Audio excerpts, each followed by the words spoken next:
number 101, the most epic psychedelic podcast in the multi-dimension. Welcome. This is where you just talk about your minds with your heart, see what your gut mind is saying, connect all those 3 circles, and let whatever come out just come on out. Thank you for coming on today. Let's cue the intro.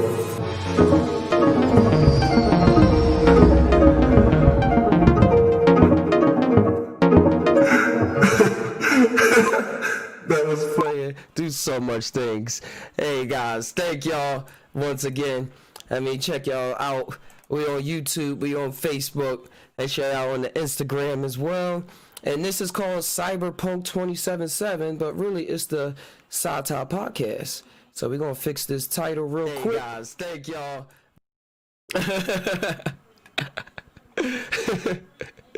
But yes, let me go back to click on this right here. There we go. Now we come through both headphones. The Psy Tai Podcast number 101. They said we were still playing Cyberpunk. I'm like, we switching up. There we go. So thank y'all, all y'all beautiful people, for coming on through to the Psy Tai Podcast, which is on Spotify.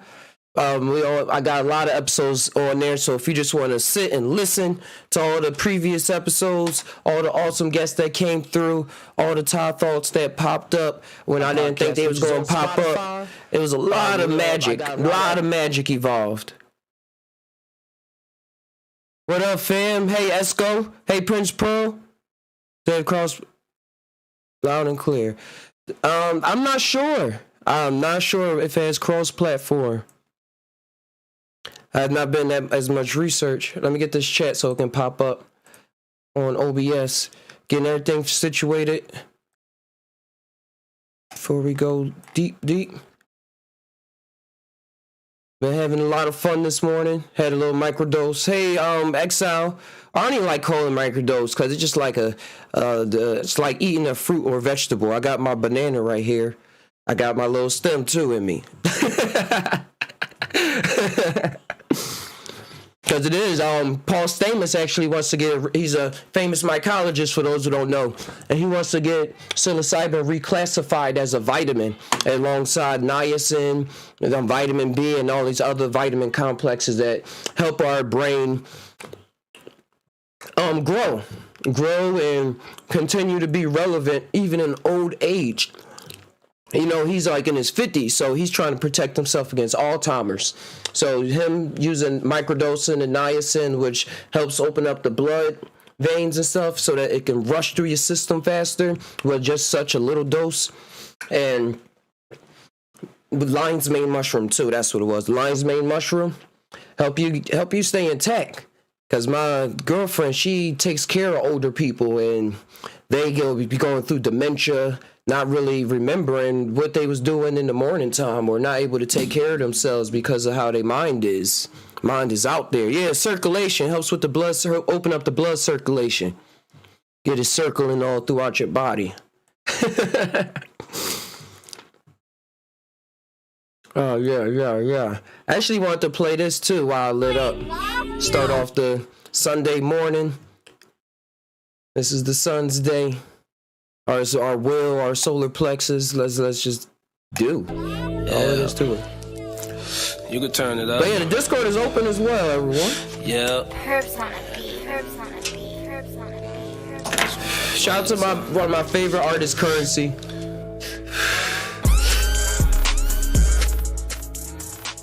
There's a lot of intros in this, but yeah.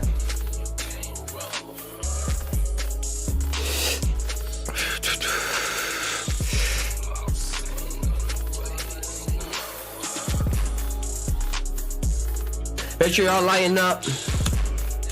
Do whatever y'all do to get in the zone. Take a couple deep breaths. And just talk. So, you know, a lot of people try to put thoughts on us that keep us down. keep us in a certain caliber. But we in the lane where we do our own thing. We in the lane where we do our own thing. We like Mike Tyson in the ring, even in our old age. Cause how old are we really? That's why we always acting silly. I might just pop a willy, but man, I might crash. Nope, gonna do it anyway. Cause that's the day we always play and make that pay. I don't know what else to say. I just like to rap this way. Them thoughts come off the dome. It's like I'm really home. That DMT is in me, man. I'm feeling those entities. Just play it. Just play it. I love the chat box. But yeah. It's good. It's good stuff, man. But yeah, music, art, expression, and currency is A1 songs. All his instrumentals. Get you in that zone.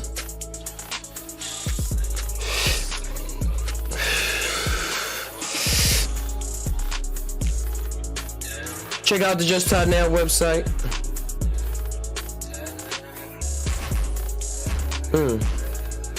Well, thoughts I got before this beat go off.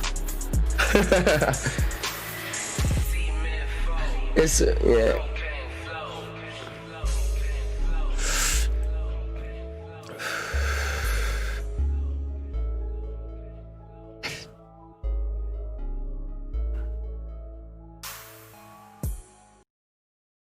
All right, and that's that. I had to just switch it up. Gotta be completely random. I usually used to be in a group called the Random Boys. I named them and everything. But yeah, that's where we at. That's where we are. It's a rainy day in Chico, California. But it's not, it's good rain though. When I lived in Philly, had this bad personality on it because it rained a lot. Here in Chico, it's first rained in about 4 months. So I'm going to be looking for some cyanescence mushrooms tomorrow. Looking in all the wood chip beds, hitting up all the apartments to take pictures because it's illegal to pick them. Just time. Well, yes, the rain, Northern California, psilocybin, cyanescence, they definitely popping up in Oregon as well. So I know it's decriminalized up there, so a lot of people going to be chit-chatting away, but hopefully don't give up their spots unless they're willing to share, because they only pop up once a year. That's what started me on this awesome journey, like really getting into bigger doses was the cyanescence, because you don't need that much. So it just propel you into this other world, into your own mind, and experience other dimensions. Little spaceships. It's like it's the dong. I get this from other mushroom people too, but now I'm really seeing what they mean. I'm really seeing what I'm talking about through them. But the dong lover mushrooms and wood chip lover mushrooms, teacher mushrooms, light mushrooms that bring you on a journey, or like I meant by journey or teaching or visuals and stuff like that.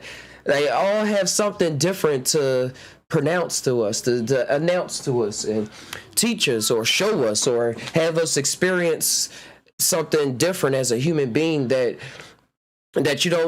you are experiencing, but that we deny it so much that we just not in that groove anymore, or that's just the way it is. Like the mushrooms have that authenticity about it that it can tap you into some higher levels of yourself through different avenues, not always the same story.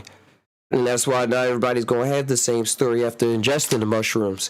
But yet the vibe and the story and how we able to still share ideas is the fascinating part to me. It's how we can have all of these individual experiences, but yet when we're talking to each other, we understand. If you out there into the ether of your mind, if you tap into yourself, you know what we talking about. You know what I'm talking about. You know what the other guy talking about, the girl talking about. You know what the rock is talking about, just sitting there with what the tree is talking about at that point. Keep on at it. And it's a beautiful thing because communication, which I label now, we have conversations on here. We don't just have communication. Okay, see what happened when people call themselves communicating out there in the world. They just get into all of these debates most of the time. Debates that have no end. Like that, or that have an end in both people just being mad at each other. Let's put it like that. It has an end in people being mad at each other most of the time. And people say, oh, yeah, I find a better way to communicate. And then we look around and we see ways of communicating on TV. Or if you like me and grew up in like a disfigured, not just household, but discombobulated neighborhood, then you didn't really grow up that many examples of good communication skills that get you through situations and not just have them pop up again or say, oh, that's just how it is, man. It's gonna come out with their bullshit and it's gonna be like this and that and that. And then we like, yeah, that's the way of life. But it's different ways of communication. That's why I call these conversations. Combine your mind with your heart. See what your gut mind is saying. Because before, I didn't used to say, see what your gut mind is saying. I used to just say, see what your mind and your heart is saying and all the slogans and stuff. But what your gut mind is saying, because your gut mind going to make you like, hey, it's time to do this now. Like, go. Like Sunday is solar day. The sun is here, warming, bringing life. Like, up and at it. And also but conversations is like sometimes some people get lost in their heart, and then sometimes people get lost in their mind. And then you mostly see people in their mind argue with people that get lost in the sauce in their heart, and like what I mean by feelings, and other people thinking, you ain't thinking clear enough. Well, I just feel as though, well, blah, blah, blah. And it's like, yeah, a person does need to not be cut off from their feelings, because we see a world of when they are cut off from that, like you lose touch with your artistry, and things. And then when you learn, but also for the person that say, hey, that's seeing things with their mind, they getting things together. They getting up and at it. They have a plan. They have some kind of vision, or it's like they see how things worked in the past mostly. And they're like, hey, this is what works. And this is what got me to this point, which is so totally true, because we all surviving. And that need to survive all arises in us to try to pass on. Like, hey, don't cross the tracks. Don't cross them tracks. Or, hey, don't go around the corner to down that block in that neighborhood if you hanging with that person around there. Or if you from this block, don't go over there. Like, it get tight like that. So, the people with the mind direction be so, it's like, will get kind of angry because, like, hey, if you don't do it this way, if 1 + 1 + 1 equals 2, and the other one's like 1 + 1 could be 3. and so now the gut mind, when you tie in, is like, all right, it's both. Let's just go with both. Whatever it is, it's going to come out to be something grand. It's both. Is 1 + 1 is 2, and 1 + 1 is 3. Because I got 2 statues. One statue, a rock, 2. But when the mom and the dad get together, 1 and 1 come together, they have a baby. Now it's three people. So it's a lot of things where that can happen. And when you tie everything together instead of just getting lost in simple conversations. Hey, Exile, I see you in the Discord. Yes, sir. Beautiful day. How's your day? Hey, lovely.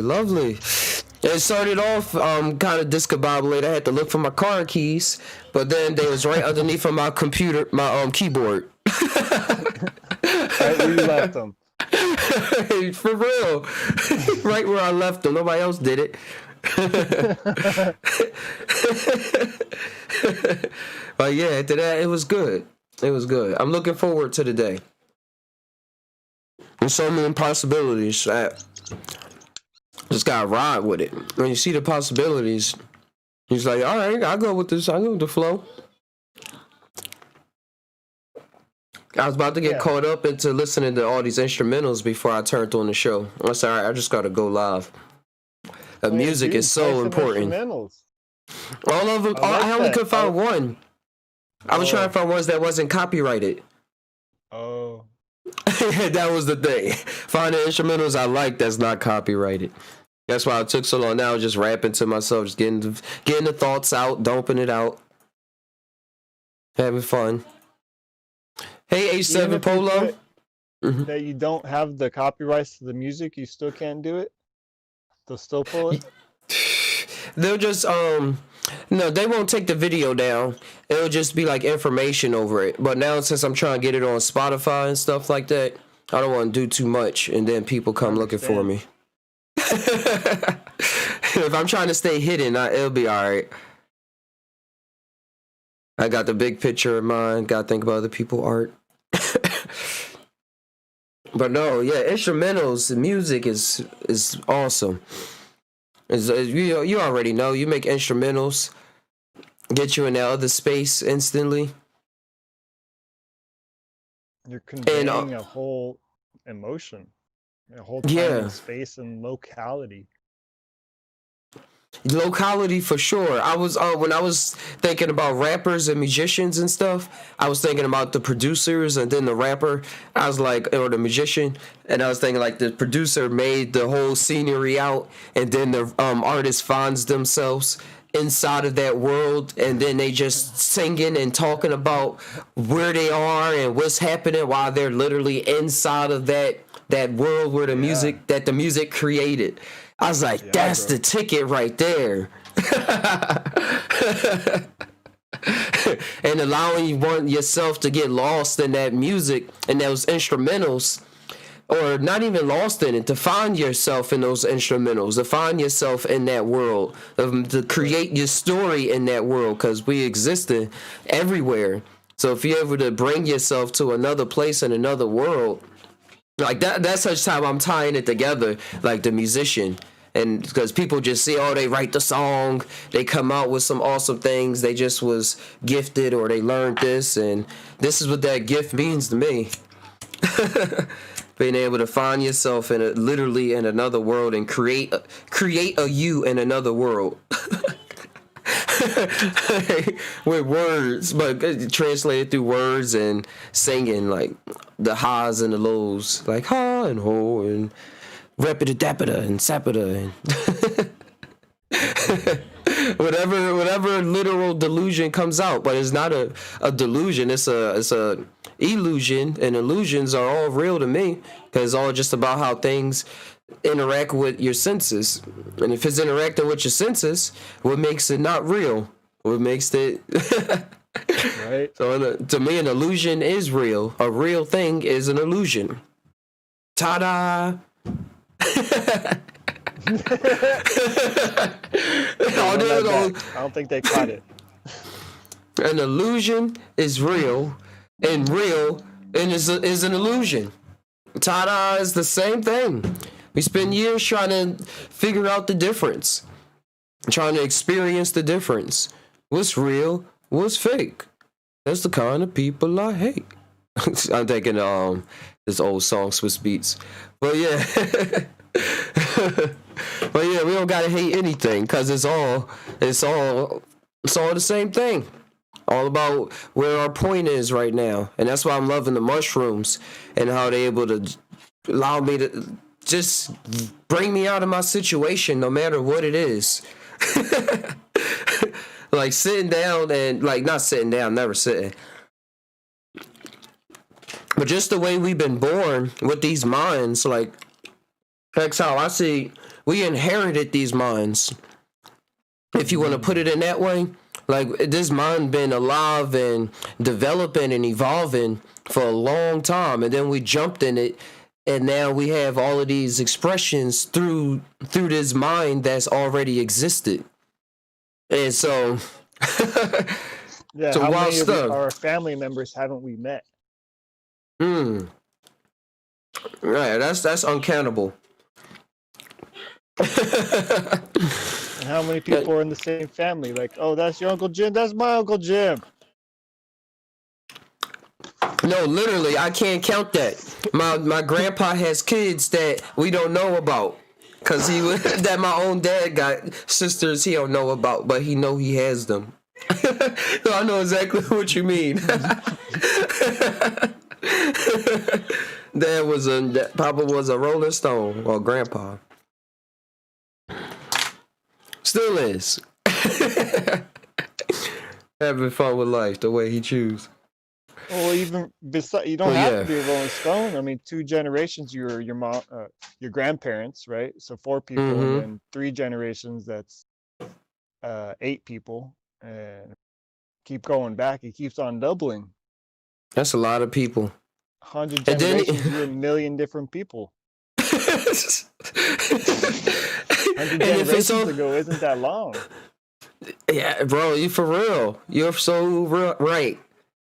Then 3, wow, yeah. It's like I said, it's uncountable. Because going back millions of years is it. Bro. The mind's been through so much evolution. Like, the mind is powerful. That's why it's able to literally create gods that people will worship. Like Jesus and stuff like that, and Muhammad, right, or any prophet and things that they say talking to them. Like, I believe them. Like, it is real. Those characters are real. Because the human mind is powerful. Powerful. The human mind created all of that. It's all in the imagination, the imagination. You know how powerful we are? Like, bro. Yes. Hold on 1 second. I think the saying goes, we must be so great to deserve so much hate. Alright. Ask your mom to plug the HDMI cord into the side of the computer. Alright? Alright. Close the door all the way, baby. It's like, you thought you was going to talk and get heated up. I still am.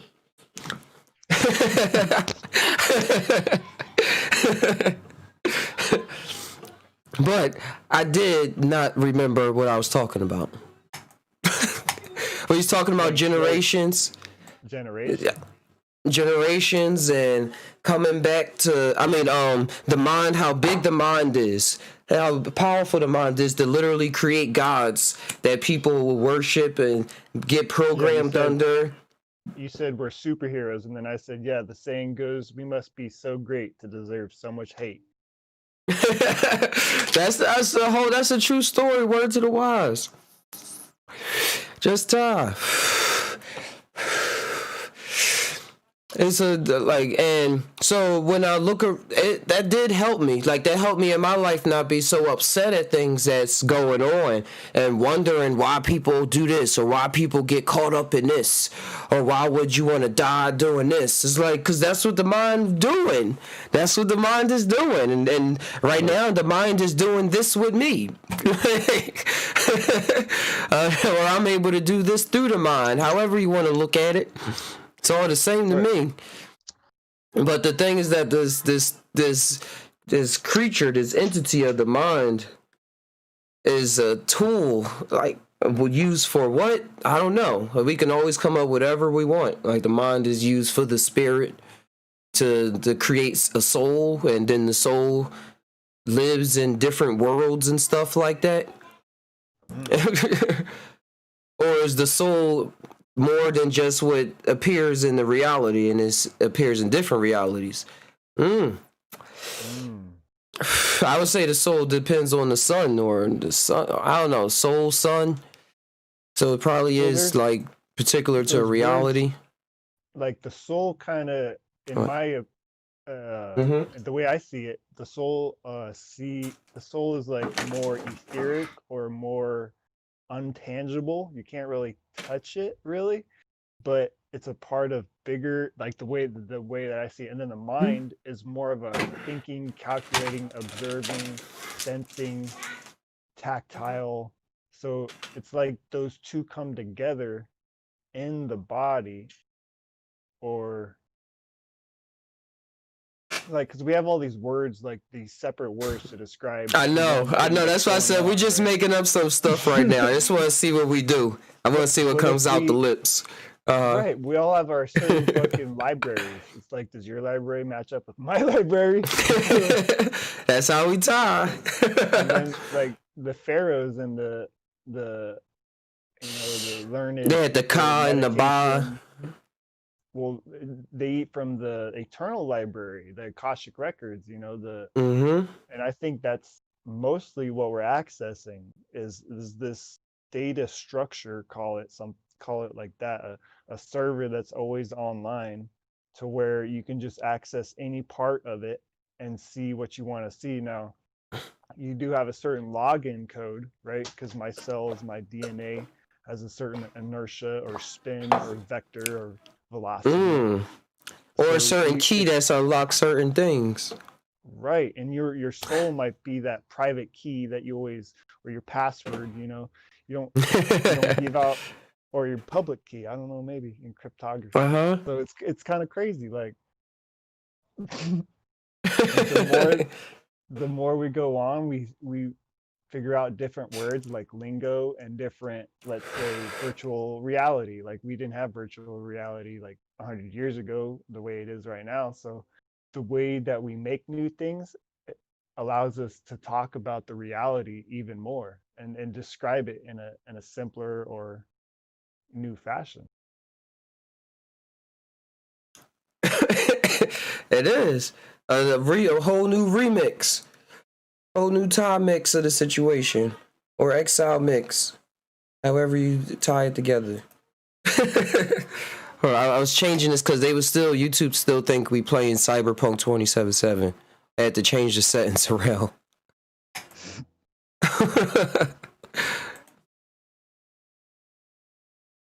But yeah, that's the Akashic record, that stream. I first heard about all of that from Edgar Casely and all of them, when they used to say they used to just lie. He used to lie on his back and then come up with prophecies or sayings for people, or like, yeah. And I used to be like, hey, people can do that. Like, what is he doing? And I used to like say the Nostradamus was another one. Back when I was growing up, just going through my inspiration list when I was younger. Close that up. And now it's like, that is what we're doing. What you do when you imagine and come up with stuff. Like it's like you said, you got this key, and it's probably your soul or something, and is able to unlock levels of information, or like the way that you express it. Like some people, I would say, they soul key goes into it, and what they get back is an art piece, and like some kind of, like I'm saying, thinking like a Mona Lisa or something is like, yo, like I understand. They just right, or it's like a catalyst, specific part of resin mixing in pocket. You're mixing two things and they become hard, or it's like when you add a specific, like baking soda and vinegar. When you add those two together, it creates something. So it's like this internal key that unlocks something in your environment, also within your mind, that helps you dissolve or put things together in a different way. And it's all basic alchemy, right? Right. I'm trying to purify gold, and then trying to purify other elements to make gold, and then seeing how that was trying. Yeah, transmuting lead into gold, that's the saying. And then that's all I had to do with the soul. Trying to see how to transmute the soul and come up with different elements. And then that literally translated, it's wild how that literally translated into chemistry, with working with literal atoms and seeing when you combine this and that. And it's still being a working of the soul and trying to purify, not purify the soul, but see what's going on. see what's going on, how you work. Right. How you work, how you think outside of the programming that you was birthed into. And that's the literal, like, ground shaking thing of all of this, being broken apart and seeing outside of the perspective of anything that anybody ever told you. But then it's like in the deepest corners, what you always told yourself. But like there's so deep of a corner that I can see, but I have my story on life, how people can see like blockers. People can see people by blockers up. Yeah, filters and stuff. I heard my daughter screaming. Filters in the back. I'd say filters in the background, but filters in the forefront, so that they're hanging out in the background and not able to just like live a different kind of life that's not so extreme on, is this reality it, or They just think that this all there is. It's just living, just living. Right. Living in the program. Well, living in the program, I'll say. The fact that you just tuned into your daughter screaming, that's a mechanism that was built into it. I know. Is it a wolf? Yeah, right? Something loud's happening. I need to turn my attention to it and see if I give it any more attention. Oh, no, that's just what it is. And you make that decision super, right? Mm-hmm. Like, just like in the... into those things, too. Like, when a snake hits, or when a gunshot does this, or when this happens, when the refrigerator door opens, like, you can train yourself into that. So there is this, like, give and take. It's not necessarily you came in with all the information. No, this is a self-updating mechanism, too. We get lost in our egos saying that what I attract is what I think about. Well, yeah, that's cool, but you don't necessarily think about everything. If you have access to infinity, you're only thinking about so much. So that's part of it. I know. You think you think of everything, but how can you think of everything if you infinite? How can you know everything if you infinite? You'll always be just making up something.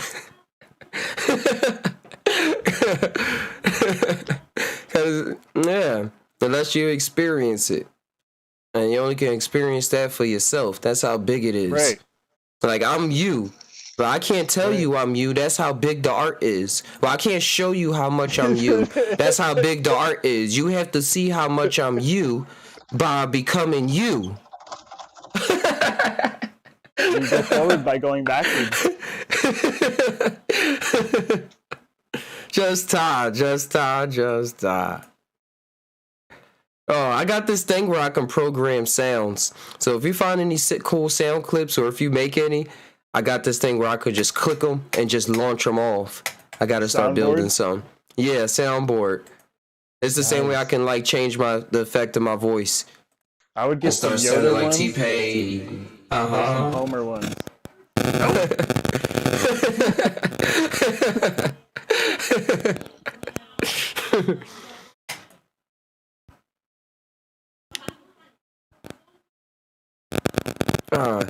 Can you hear what's going on in my living room? Not really. Nope. All right. I hear like a 10% volume. Cool. Like every 5 minutes or something. It's cool working with energy when you stop blaming other people. Like, that's what we all are. Because, and really working with the level of energy vampire and seeing how to work on that and the situations that we create. Like, I made that video on energy vampire because the way I was feeling too. But and the way calling things an energy vampire is creating an energy vampire. Like, that feeling is the vampire. It's a whole nother entity. It's a literal entity, like, making that feeling come about in the first place. So it's like, nah, I ain't dealing. This is the reality of the stage anyway. I'm just gonna do what I want to do, and just remember that. Just remember, it's all about what I want to do, even when it seems scary. That's the thing. Fear pop up in humans in ways that we'll deny and think our way through, when really at the heart of a lot of stuff that stop us is fear. Like, I run across a lot of people in my life, and I'm starting to get way more into that groove. That's how this podcast and everything is starting to become like this now.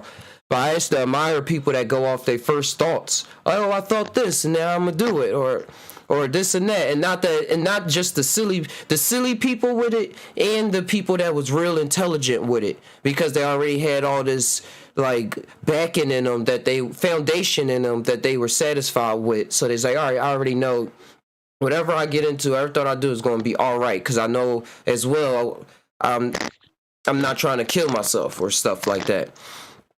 But just allow myself to go off of what I'm actually thinking and not question myself, or go outside and ask somebody else, man, should I do this? And like really, really be dependent on a yes or no. And Right. instead of just checking in and say, oh, well, I just want to see what this person thinks to see if they want to tag along with what I'm already thinking about. Not if this person say no, oh man, what was I thinking all this time? I am a horrible person, or oh man, now I don't know what to think. I'm just lost.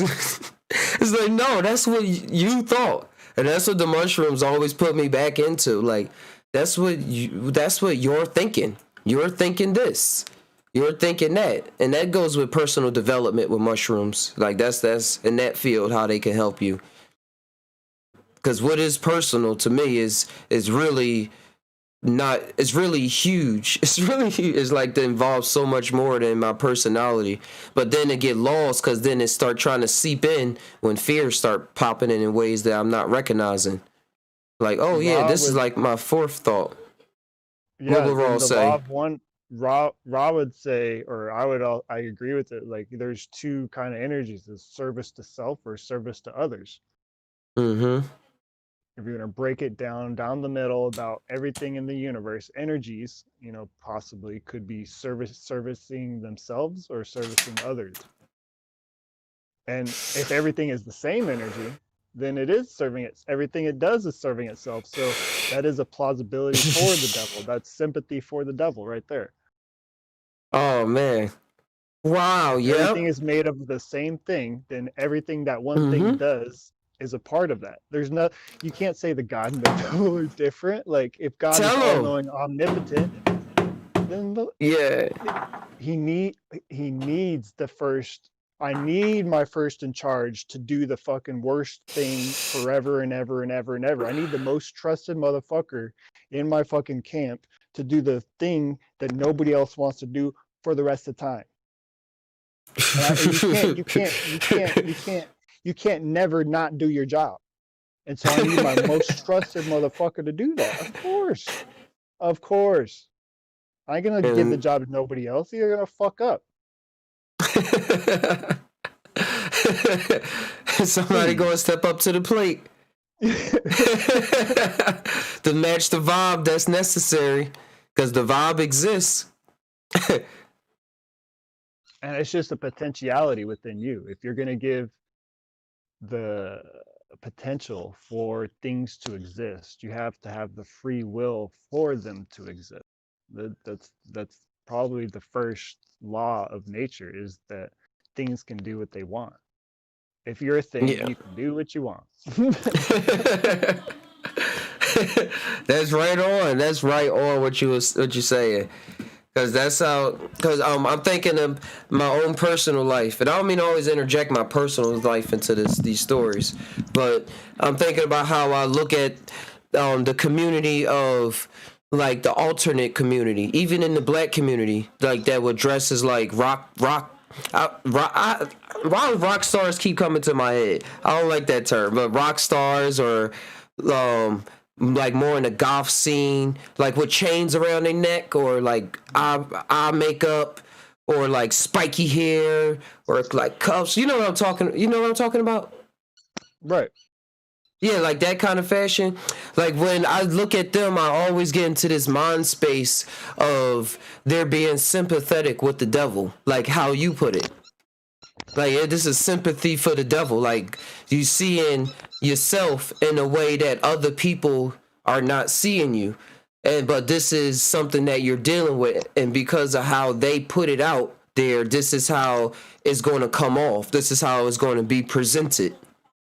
Like, right. I care about these things. Like, this, it may seem devilish, but this is me. I care about me.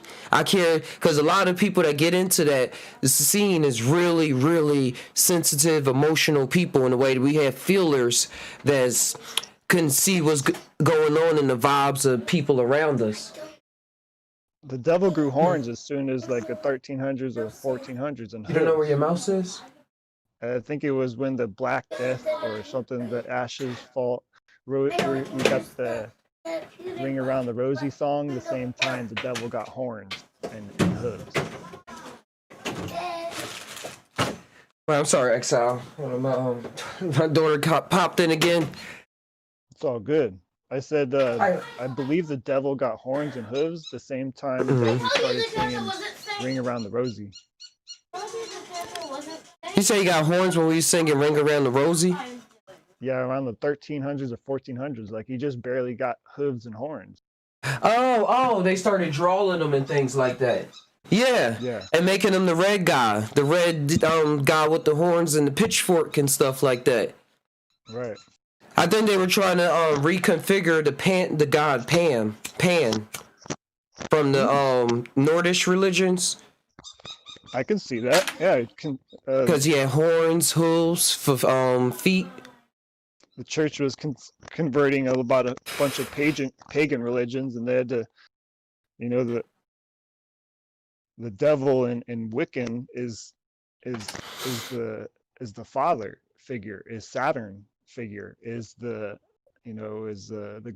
father of the forest. You need both of these things. You need the father and the mother. You can't just have one.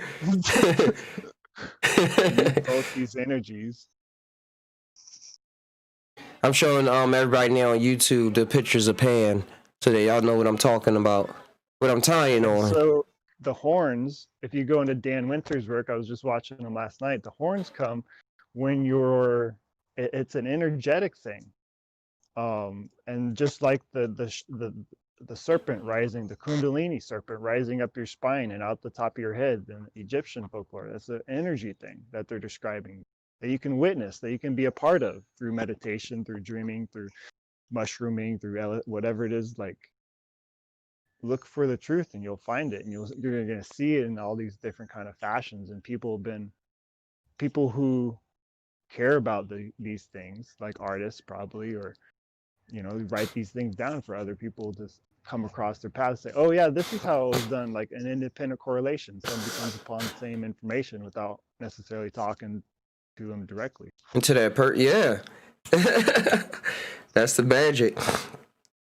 So like Yoda's ears are a representation of that. Or like the extended mushroom cap, or the wings outstretched are a representation of that. When you're at a certain point in meditation or a certain point in this Kundalini practice, you feel your head do different things. Like with these symbols do make sense or have correlations too. I encourage anybody listening to this to figure it out for themselves what it means. And it's beautiful. It's a beautiful thing. It's a beautiful symphony. So Dan Winters? Yeah, Dan Winter. Theraphi.net. THERAPHI.net. Cool. He's built some cool things with this information he's gathered, and a lot has to do with like quartz crystal technology and the phi ratio, or the golden mean ratio we see everywhere. It's the now check them physics of out. bliss. Like when we're actually dreaming, if you were to put sensors on your body and your past trips or your past life, like day to day, and look at it and see when you're in the bliss mode, when you're talking to Ra, when you're talking to wherever, you're in these super cool things, you have a correspondence that leads to the golden mean ratio inside your body, like just in the frequencies that we can gather. So everywhere we go, we see this ratio. It's the golden ratio. It's gold for sure. Yeah. They said that's like the footmark of the creator. Like, yeah, here I am. Hold on, this thing. My ears are just open. Anybody talking, my thoughts are just jumping into their conversation. Well, this is the Psy Tai Podcast. Thank y'all for joining, and I'm tying on here with my bro Exile13, having a good old time. Hopefully y'all are as well. And this is the first part of the show. Let's continue to the second. I'm still here, Exile. Hey, except 70 Polo, you said America is corrupt. Only the poor get prosecuted, but criminality is systematic. We can't afford lawyers. I need a tote. Yeah.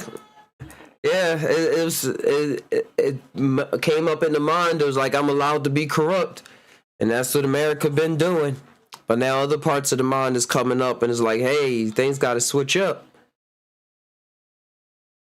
And yeah, you're right. We can't afford lawyers and stuff. That's why a lot of our men, a lot of black men and a lot of men, period, are in prison for stuff that if they had a little bit more money, they'll get away scot-free or with a pat on the back or something like that. I've been listening to, well, that's another off case. I've been listening to this book called Chaos, and it's about the Charles Manson cases and stuff like that.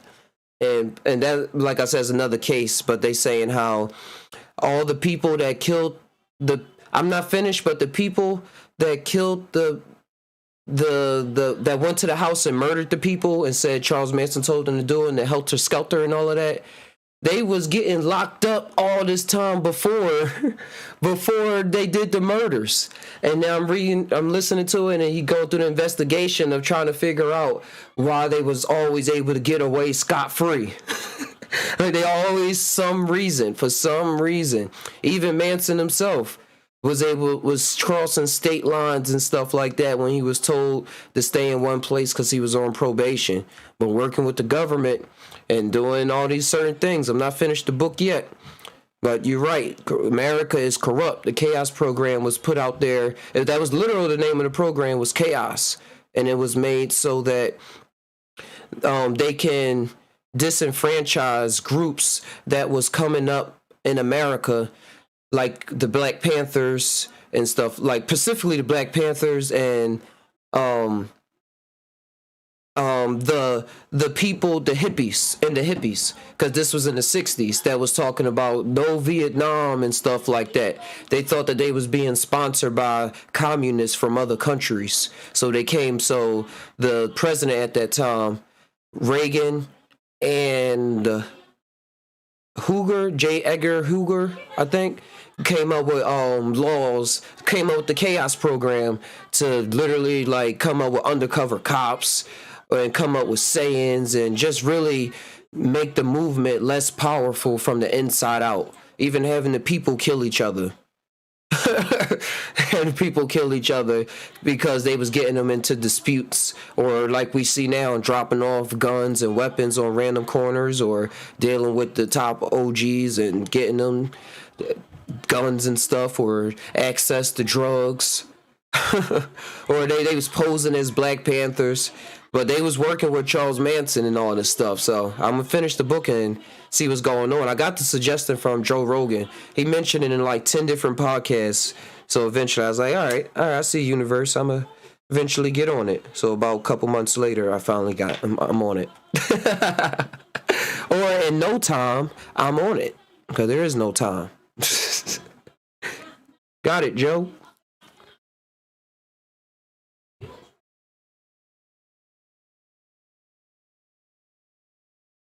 But yeah, it's a lot going on. But that's why we can be whatever we want. My uncle is a lawyer, and he's one of the top lawyers in the country. He was honored. He had to go to Oregon and stuff Washington, and had to go to the ceremony a couple years ago. He been in the Super Lawyers magazine a couple times. But it's up to whatever we want to do. Encourage the youth. That's what we can do too. Encourage the youth to expand their minds, so that whatever pops up can pop up. And if more lawyers pop up in the system, then that's what's needed. That's what's needed. More people in certain positions in the game that we all playing in, rather is politics, the tech field, entertainment, would need to pop up is going to pop up, especially if we tie in on it, or if you tie in on it in your own space. That's why I believe keeping a good heart is. It's going to pop up in some kind of way, even if it's not in the way that we was thinking about. But in the way that we think about, I think that's up to us to make that happen, because we thought about it. Like that's kind of our job, our duty. Or not. You can let it pass on for another alternate version, but That's where personal choice comes into play. And the reality that we choose to create for ourselves. You do what you want to do. Hold on 1 second. Hey, Exile, are you there? All right. Yes, sir. Hey, Exile, you got a excerpt from a book you can read real quick?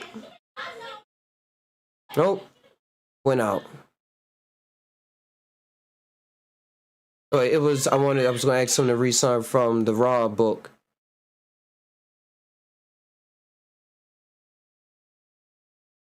Hold on 1 second.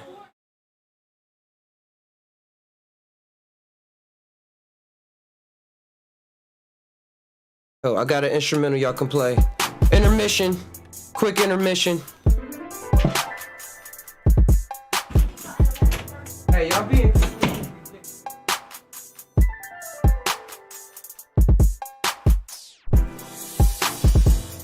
Yo.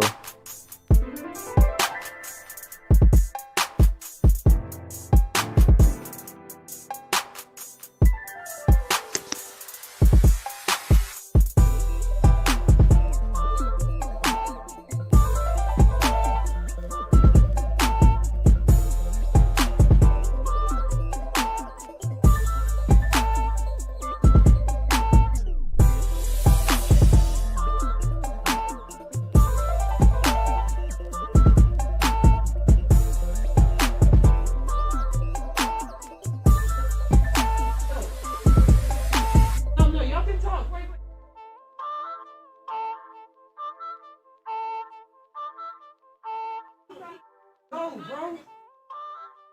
Yes, I said what I said. No, don't forget about nothing. Deal with it. Gosh. Dealing with people. That's just the way it is. Shut the fuck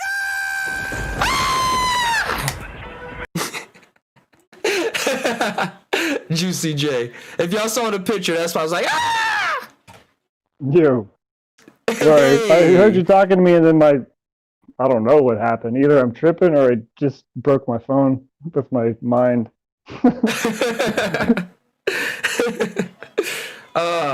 No, just they dealing with stuff outside, because that's something I deal with, people deal with in general. Just insecurities and just talking.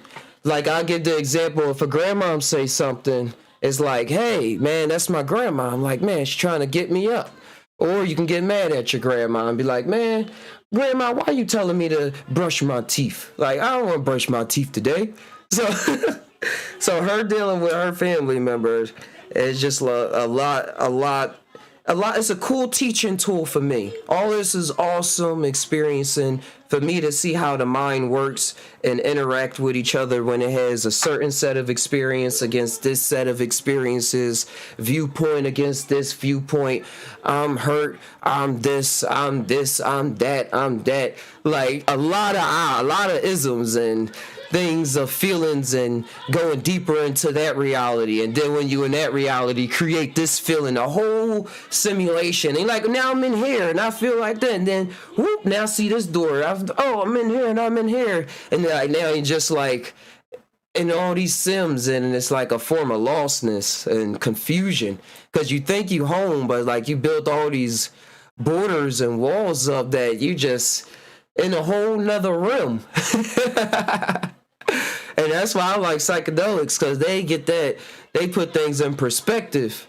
Like, hey, man, you're in a sim, in a sim, in a sim, in a sim, and you're acting as though this is all that there is. But you chose to go down all of these lines. You chose to go down all of these doors, open them up, and make those decisions to experience what was there. And this is what you got. And so, whatever goes on, it's always something to tie on. But that makes it difficult, because all this knowledge stuff means different things when you go back into the people's face, because they'll still say, I don't know what you're talking about, or what is that supposed to mean, or where are you coming from with all of this? or you're looking down on me. And that's when I say, you're just trying to, and that's what I say, what we was tying on earlier, Exile, about that devil aspect. People trying to paint people as the devil. People try to see things, and then people would not do certain things in situation because they would paint themselves as the devil and say, man, that would be real bad if I say this because it's going to rack up their world. But if God and devil the same thing, like you said earlier, what is the difference but to be yourself? And have sympathy for the devil if you need to put it in those terms, or have the love of God streaming through you as always. But have to just go with it. And that's why I love the comedy. The comedy. This is what sitcoms are written of. Whole movies are written for things that happen in little moments. Because it's a whole world that's in the world, and you can see how things is going on. I mean, yeah, how things is going on. Not actually what is going on, because that's still up to interpretation.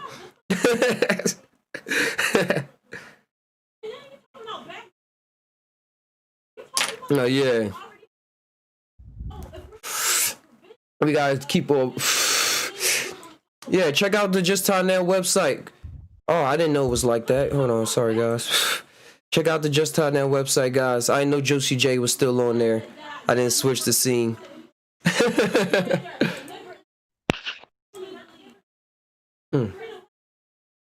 Don't need caffeine when you're woke like me. Yeah, I don't. I feel the same, but I think that if I drink coffee, I'm gonna get addicted to it. That's why I don't drink. But yeah, I got enough energy. I got a lot of energy as well.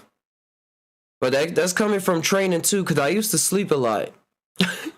I used to sit on the couch, eat 15 bowls of cereal a day, hold 2 boxes, and then like go about it, just sitting on the couch, sleep. But then I started getting up and at it, and having a different frame of mind, and that different frame of mind put me, as you put it, different wokeness. Like, look at Kevin Hart. He be saying, you see how much work he does, and then he would say he only sleep like 6 hours a day, even though they say it's not scientifically healthy. He say 5 hours a day, 5 hours a day. But look at it, yeah, all right. It's a different mind state. And look at me, I'm up here, up and at it till 2:30, 2 o'clock every night, trying to work on, working on creating worlds, learning how to create 3D worlds and stuff like that, or really working all the time, because my mind is never, it's at rest, but it's always exploring. Trying to create in something. It's always up to something.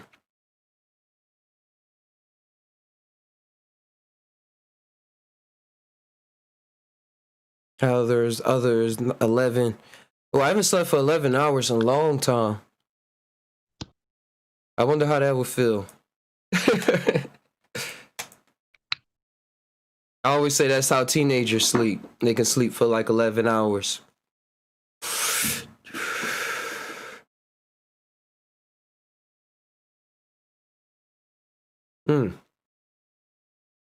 All right. Another thing real quick while we on the show. I talked about that last time on the Just Time Now website. It's going to be articles and links to the latest psychedelic research news in terms of like what hospitals are up to, the legality of things. And even if y'all want to write something about what happened with y'all and y'all mushroom experiences, if y'all can come on the channel too in the Discord or type it out and tie it out. But also, if y'all have an art piece, if y'all draw digitally or paint or scribbles or anything, I'll put it up on the website. Just check it out. It's all there. And now just to the flavors, it got a feedback box there, so you can tell me what's going on. What you want to go on, or any suggestions, things like that, or just to say what's good. You can subscribe to the newsletter on there, which is going to take off in a bit. It's got like 5 surprise subscribers to the website, so applaud to y'all. Thank y'all for doing so that like special discounts that probably come out with shirts, or if it's a video that's exclusive to the site, y'all be the first to know. Or soon it's going to be on a daily thing that anything that's updated on the site, if you're on the newsletter, you'll be able to be updated instead of just relying on YouTube for the notification bells and stuff like that. We'll have our own notification bells. Creating our own reality in this digital space is what I'm after. This digital space that I've been using since I was a real young kid, since dial-up. It's like, oh, now I can have a space in there, or we can have a space in there. Hey, Nikita McKinley. Hey, Nikita. I got it right that time. Even though I said it 3 different ways, one of them is right. Hopefully you're having a good day. Seems like you are by the emoji. Emojis, emotions. That's a rim right there.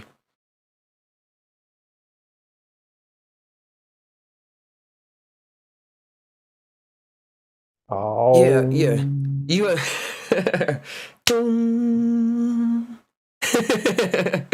Hey, you you ever wonder the minds of the people that was writing the sci-fi movies in the 80s and 90s? Like even the ones that was writing the ones for like Sylvester Stallone with all the action and gore, they dealt a lot about virtual reality and dystopian futures. Yeah. And I'm not a horror plotter or a terror plotter, like, oh, I want the worst to happen. But the movies was on point. Because, movies is just revealing our subconscious mind. Like, scientific subconscious terms. Right. But showing what's going on, revealing what's going on, even if it was created by somebody else. I say I just created it through them because I was too busy doing something else. You might attribute it to the Industrial Revolution and this thought of ego manifesting and controlling and manipulating nature, but you also might attribute it to what people call as manifest destiny that started in Asia when the first tribes started pushing west. I don't know exactly who it was, the Hans and the Anglos or something like that, and it was like at one time the Celts had from Ireland to Japan, the Celtic people supposedly had everything, and then, or what was known as the Celts, and then after that there was like more tribes, and then the tribes started pushing westward, expansion, manifest destiny, something there. I think those 2 words correlate, but there was a tribes just started like expanding, and when one tribe pushes against another one, well, that tribe is going to push against the one next to it. You're fucking with my land, I'm going to go get more land. And so that's kind of what they say led to the Americas being populated by what they call Europeans or Westerners. Was this original westward expansion or manifest destiny. I used to always hear that term, the manifest destiny. Right. And that might be ego. That might be just looking at something and seeing that you can put pieces together in a different way than people have before. I mean, once you say, True was kind of talking about it, how once you say the truth, it no longer becomes the truth.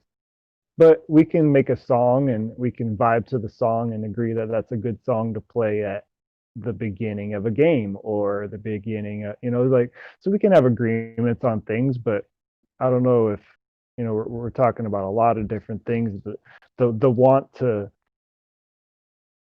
invade and colonize and make something. I mean, we're talking about going and living on Mars and Jupiter and different. I'm going to go into a different dimension and make that mine. Well, how do we know that's not already inhabited? Or I don't know. You never know. You don't know when you come up with new ideas sometimes. like people that come up with songs and be like, I was watching this I'm really in 2020. I was watching this TikTok, and it was this boy, he was saying when you come up with a song but then found out it already existed. He was like playing the piano, he was all happy and everything, and then his friend came to show it came out in the 90s. He's like, what? There's only so many chords, right, that sound with. That's why. Okay, so breaking down the musical scale, you can break it down to where there is more notes. It's not going to be something that we're used to listening to, but that doesn't make it not a note or a sound. Mm-hmm. You know, it's not going to be do, re, mi, fa, sol, la, ti, do. It's going to be a tone off of that, or, you know, a little bit tweaked, but that is its own note as well, you know, and then played with a conjunction, it might sound the same, because that's all that notes are, is a split. You know, you take a rubber band, you stretch it to 4 inches, and you play it, and you stretch it to 8 inches. It's going to sound the same, but it's going to sound 1 octave different higher. Octave. Right. And so if you had an 8-inch rubber band, you put a fucking peg at 4 inches, you put a peg at 6 inches, and you start dividing it, you know, with these ratios, you can figure out the whole scale. Got a whole guitar now. Right. Or a drum. But yeah, that's the play of life. That's the play of life. H7 Polo, he wrote, our manifest it became a figure of speech. I think he's talking about the manifest destiny, as in our manifest destiny of this generation. Nowhere to go but up to space. Our current manifest destiny is Mars currently. It seems though that's the biggest dream of humans, wanting to live on Mars, or the biggest dream Eli put on everybody. Because before, everybody was scared of Mars, saying it was Martians on there and aliens. And now the culture's shaping up and saying, that's where I actually want to go. Dude, coincidentally enough, I'm listening to a rave-a-thon. The current DJ is called West End. Huh. Toxicity. Yeah, the sun may rise where you're from, but it sets over here. I was just teaching my another toxicity. I was just teaching my daughter that yesterday.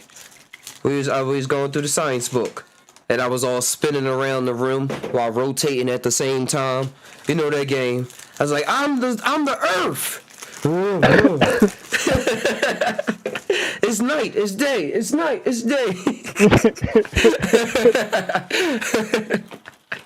You gotta turn into, I don't think you're not a good teacher. Well, no, it's not good teachers, but the kind of teachers I enjoy are the Miss Frizzles of the worlds, of the universes. From Magic School Bus. Yeah, let's get in there. You gotta be a Miss Frizzle to really get my attention. That's how my teacher was in high school. My Spanish teacher, he changed his name every year. It was like Mr. Van Hoy, that was his name. And then I don't even remember the other names. But every year he had a whole different name. And when he would teach us, he would dress up in like socks that came all the way up to his knees. And then like other sock would be a normal one. He just dressed however he was. And this was different for me because I lived in the city. So he was like the jester of my youth, I guess, and suggestion. But he was the jester. He used to say how he ain't watch TV, he ain't believe in air conditioners. He rode his bike a lot to work.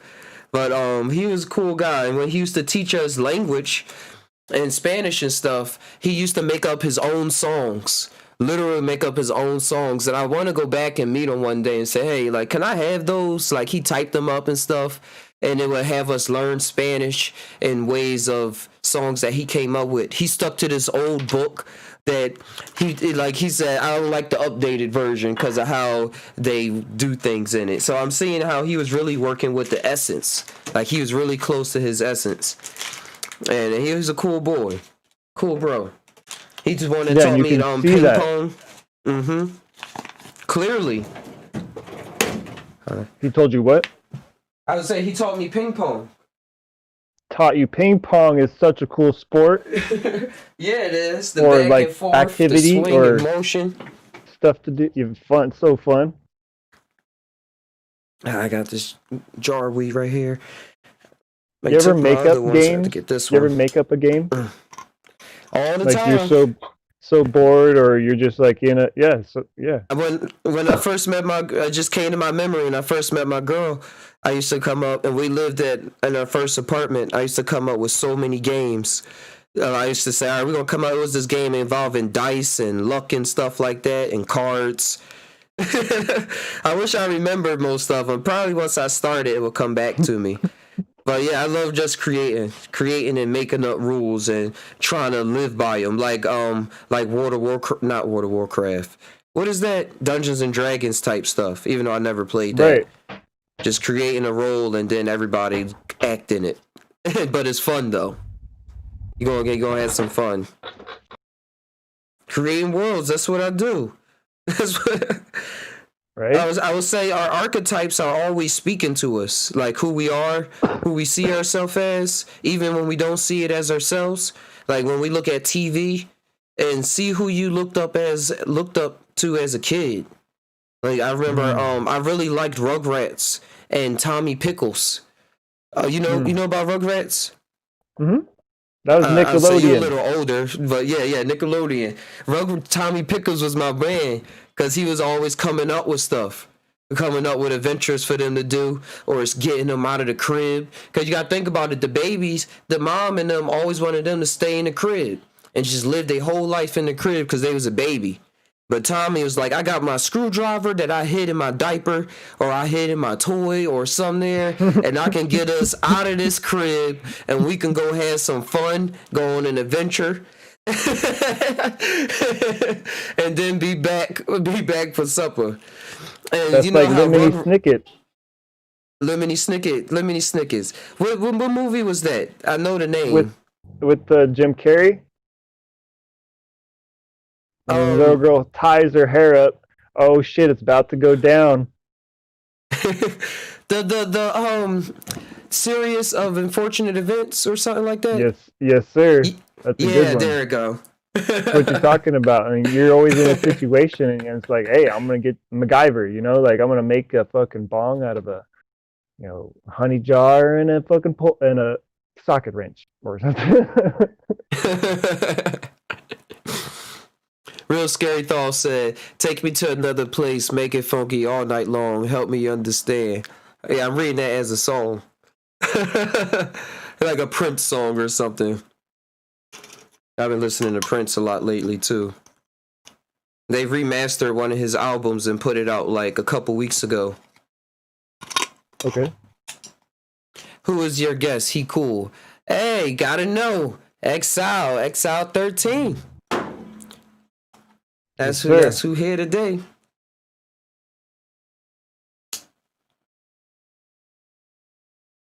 I bring the silence.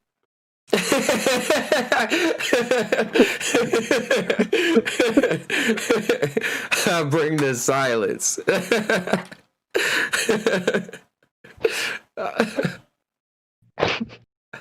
High comedy. Thai comedy, for sure.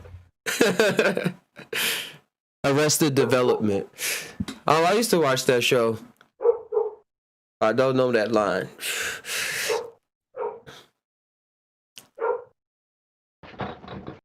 All right, guys. All right. Yo, yeah. You ever? Okay, so I was having this vision that I should start tap dancing. Nobody who tap dances, and it'd be so cool. You put bass on your heels, and you put like the snare on your whatever, and then you like you do it really super fast. You'll come up with something. You put lights on them.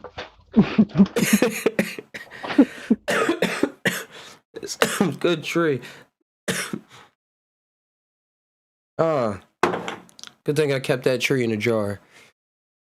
The ones I kept in a Ziploc bag got dried out real fast. And lasers. Hey, Exile, we got to meet up in the VR world soon. I'm down.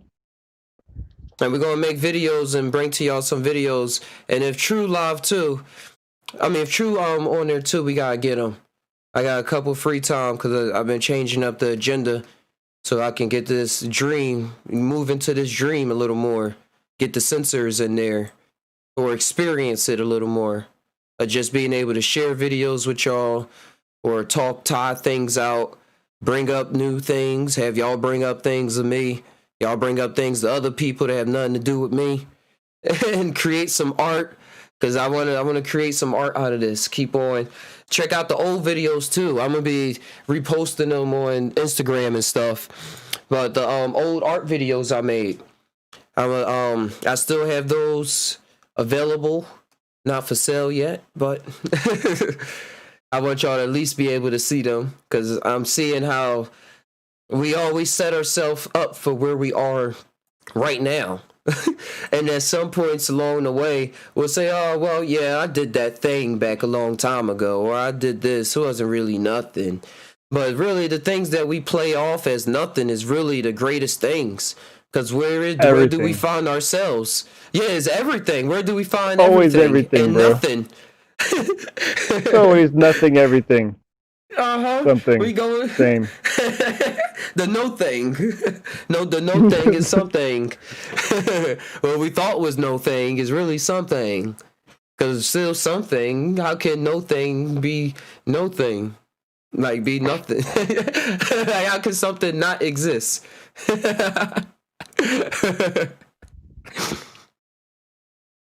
But yeah, we set ourselves up. And when y'all see me tie on myself, if y'all come from a place of why he taught himself in the stories and stuff, it's because I just did. It's gotta be that way.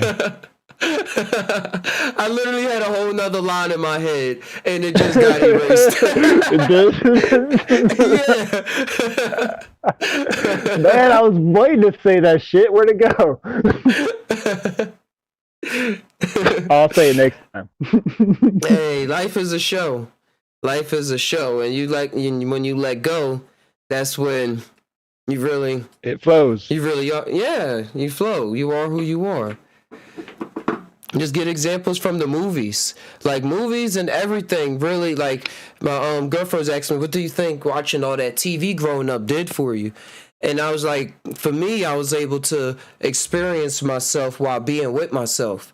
Like Friends is still cool because now I'm starting to attach to friends more, and that's why I'm learning how to respond more to text messages and to your messages to Exile. But I do have problem responding to people like when I first look at it. But but yeah, I'm getting back into like that. I responded to you in my brain. You didn't get that? Yeah. Sometimes when I send messages, I already know the response, so I don't even send them. Same. But sometimes you got to figure it out because maybe you don't know the response. Yep. Like, oh, yep, no, that was exactly the response. Why did I even send that message? And that's why I'm love just talking and tying things out. Rather things look like they going sour or they going sweet. Some people like sweet and sour chips, and some people like, I was going to say sweet chips, sweet candy. Then other people don't like it. Right. Hey. And then it is what it is. Some people just like to try it all. Like, ooh, sour just makes me go, that's a rush.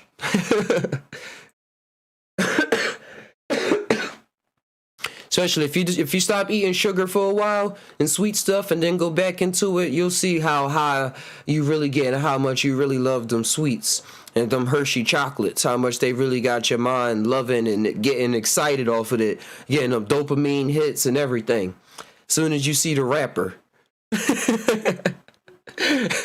But it's a good thing, though. It's a cool thing. That's what Hershey did. If you want to do something, just see how they did it and remix it and do it yourself. That's how we tie.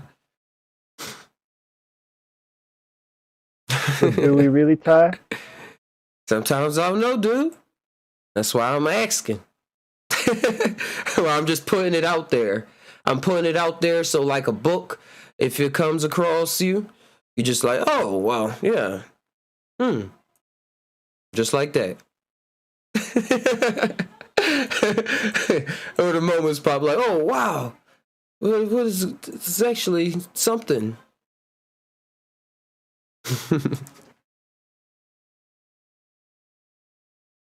Never know what the tide may bring. Nope.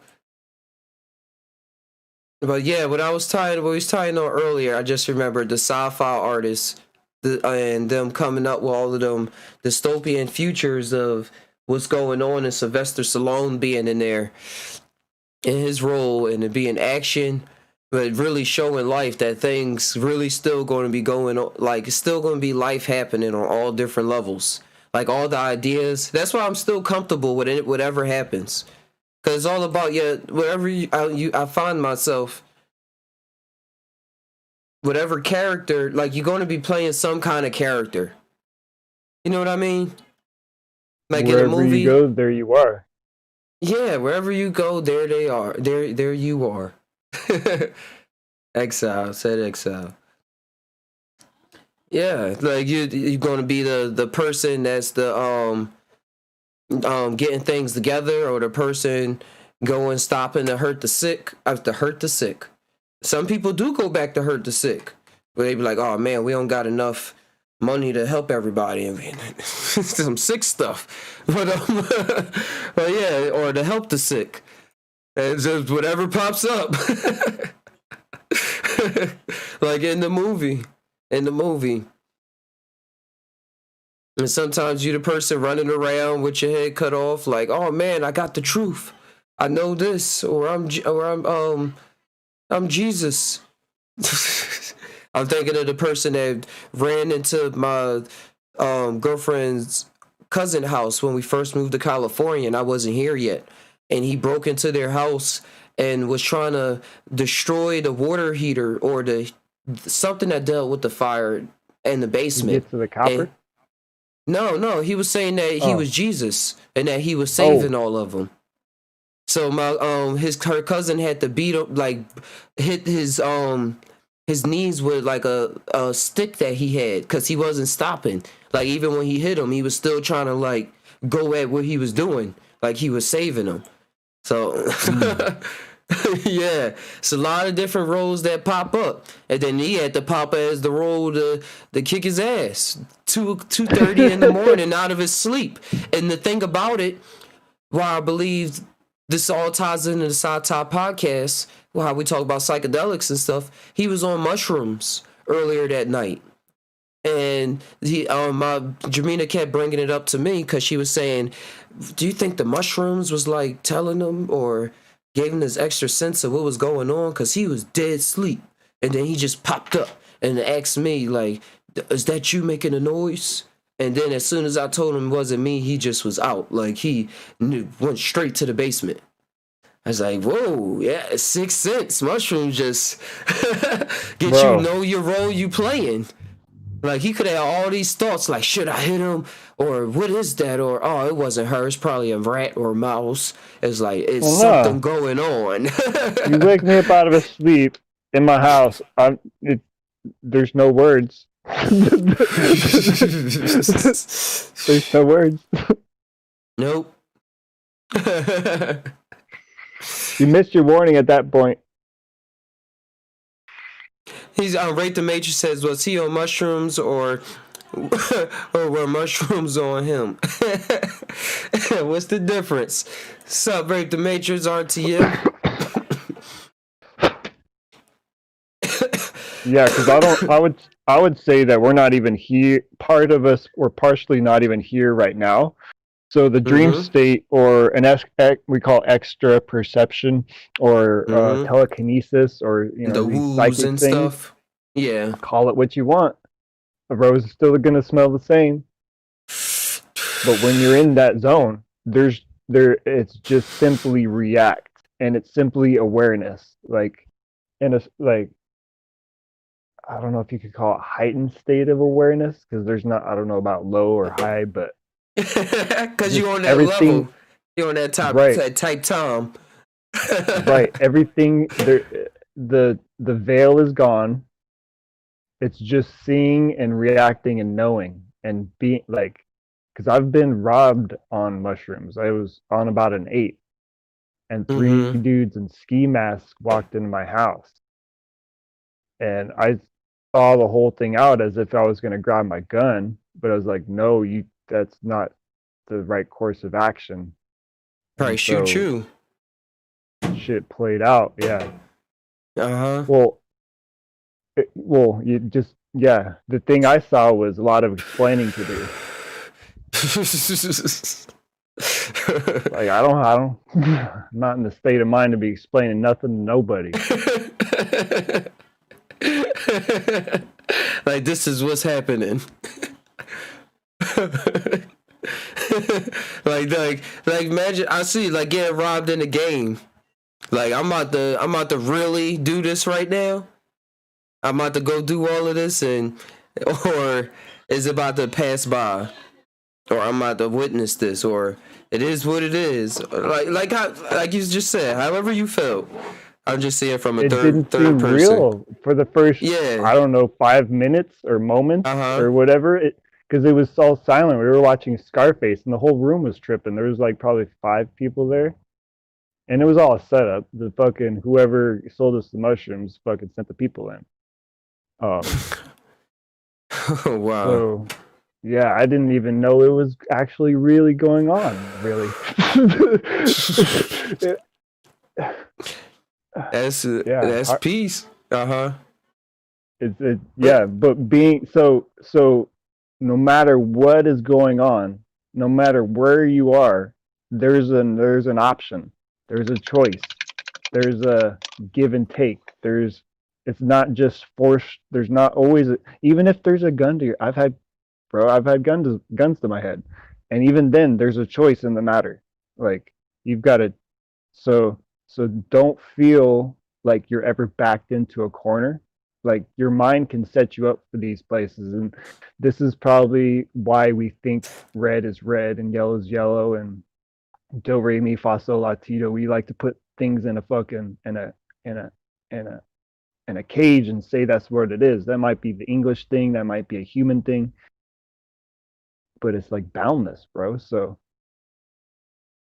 that's part of the Right. creative thing that Mm-hmm. we're talking about too, I think, to tie it on back, is that Mm-hmm. dissolving boundaries, the psychedelics, or being aware of what you're thinking about what you're thinking about, like critically While you're thinking about it. while you're thinking it.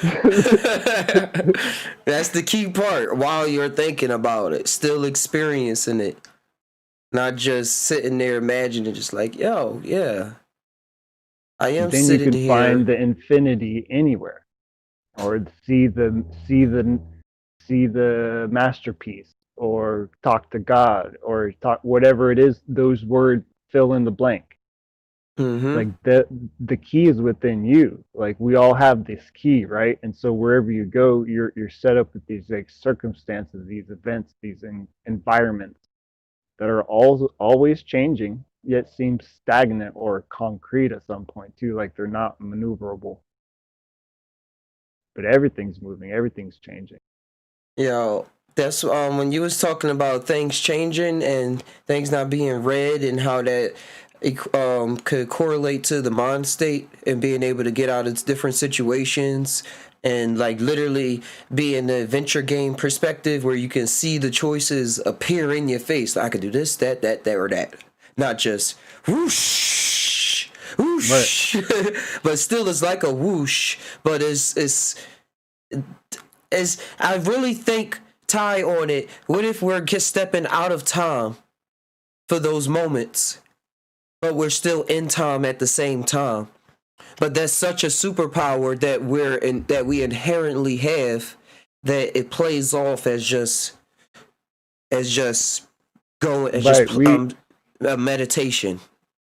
We are always all time, but we see it only through certain mirrors and certain perspectives. We time travelers, time manipulators. We made the time. We all the time. And the other thing, before I forget, I was going to mention when you said about the colors in the mind state. I remember that blasphemous switch. To say that, bro. I'm sorry, I gotta say this too. It seems anything that I say, don't fucking listen to me. I don't know what the fuck I'm talking about. Do your own research. Like, it all sounds great while it's fucking coming out of somebody's mouth, but fucking when you're going through some shit, all those quotes and psalms and Bible verses, they don't mean shit until the experience. So you got to get that experience within yourself. Like, that's what I want to build up to. Tie on. My bad. Hey, yeah, no, that's you just telling the people. You got your world. I'm with it. But I just know how to dip out and go back in and stuff again. And right. But yeah, right. That's why we tying on these skills. Yeah, we tying on these skills. People got to experience the skill being displayed, so they can know that it can be experienced in the first place, instead of just not on TV or just in a movie, or like this is real. This is life happening right here. Like we can visit one day and you can high five or stuff like that kind of physical. I mean, like virtual space is real for me too. But for most people, like if you need that contact, that actuality to go on, like this is live. You can ask a question and we'll switch up what I'm about to say, even though soon the AI will do the same. But yeah, I'm just messing with y'all. You got different levels of magicians, and I'm appealing to whoever's out there. But yeah, that switch was set off in my mind of things is not just as they seem. Like for my physicality, like for what's physically in front of me. When I was on acid and I was on my way to West Philly riding on a bike and stuff, and I had to take a piss in the corner, and the wall I was looking at lifted up like a hologram, and it was a couple different several, as they say, that's that word, several different colors, several different hues of the same color. And then it just kept on changing and like real slight though. And I was just looking at it and I just had the same thought, like, yeah, nothing is just one thing. It was just simple like that. And then I just zipped up my pants and just went about back on. But those life-changing, those moments radicalize us, or radicalize me. And I got that word radicalized from the House of X series on X-Men, one of the newest ones. One of the girls in there, she can remember her past lives.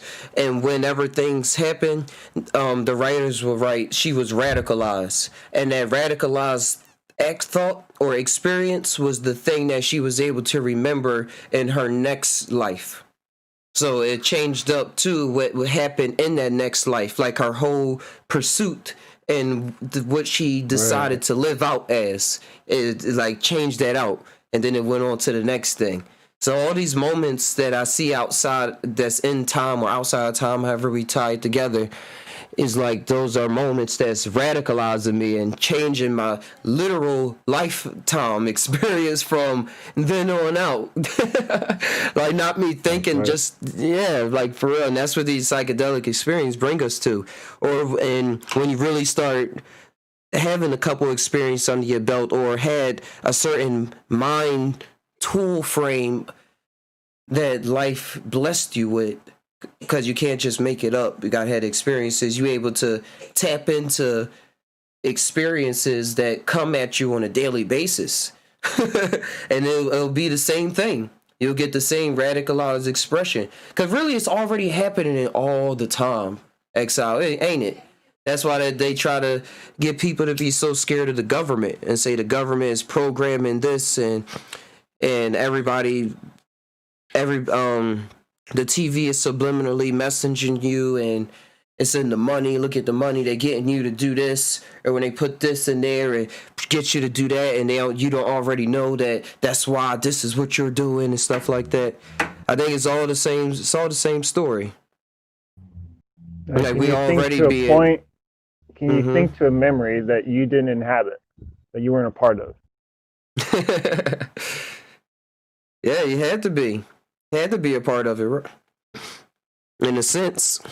And some of those In are like essence. Mm-hmm. glimpses or like snapshots, and that's how it probably works, right? It works 300 trillion times a second. This thing vibrates. It's the fastest. That's the fastest really vibration we can see. The Planck constant is. This dude was looking for how to build a better light bulb, and he's like, "Oh, this is the smallest thing we can ever see." Some things do come as these tangents. When you go down a tangent, you end up finding something that was maybe you weren't looking for, but is beneficial all the same, like the Mm-hmm. rabbit hole. Real scary thoughts. He said, "All around the world, all around the world, same song. All around the world, I see the same hoes." However you decode the message. Well, encode the message.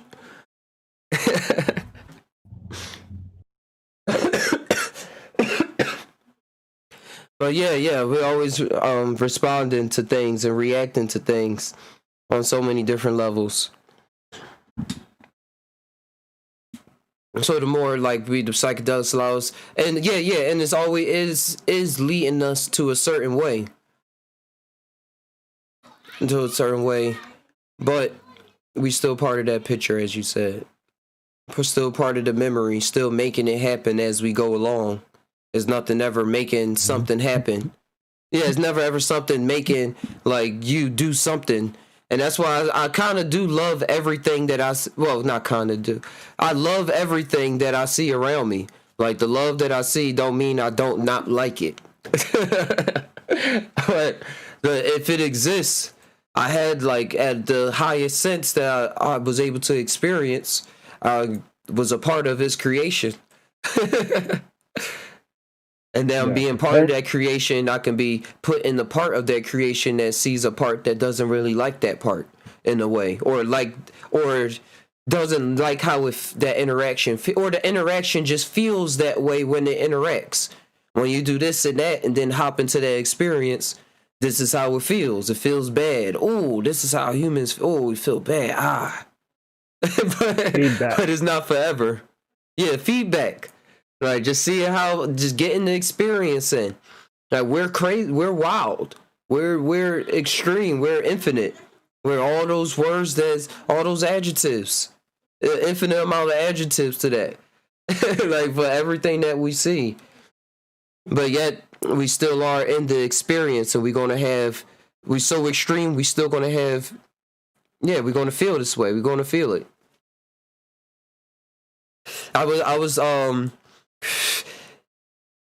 I'm thinking now, Exile, you've been in the video game world. Remember when GTA came out? Yeah. And the parents and everybody was mad, saying, why would they create a game where they can shoot people, or where they can do this, or where they can do that, or have hookers and do all of this thing? Like, why would they create a game like this? It's like, because that's what they want. People going to experience what it is to be in there when they in it. They blame Marilyn Manson or some rock song for Columbine. There is talk about that. Oh yeah, my church used to be old church I grew up in used to be so upset at that. So now the devil's got titties. They were so I remember that them showing that image and saying, look at this rock star guy Marilyn Manson, and and then I started listening to his music later in life. Because I see that as an energy that they wasn't allowing me to deal with or experience. It was trying to be shut off. It's wherever you can separate it. You're going to call it what it is. That's why a name, that's understanding that psalm, that verse, rose by any other name would smell as sweet. Understanding that at its core leads you, or is a part of the grand mystery too. So the way people operate, calling me Exile, calling you Just Tai, that we're not those things.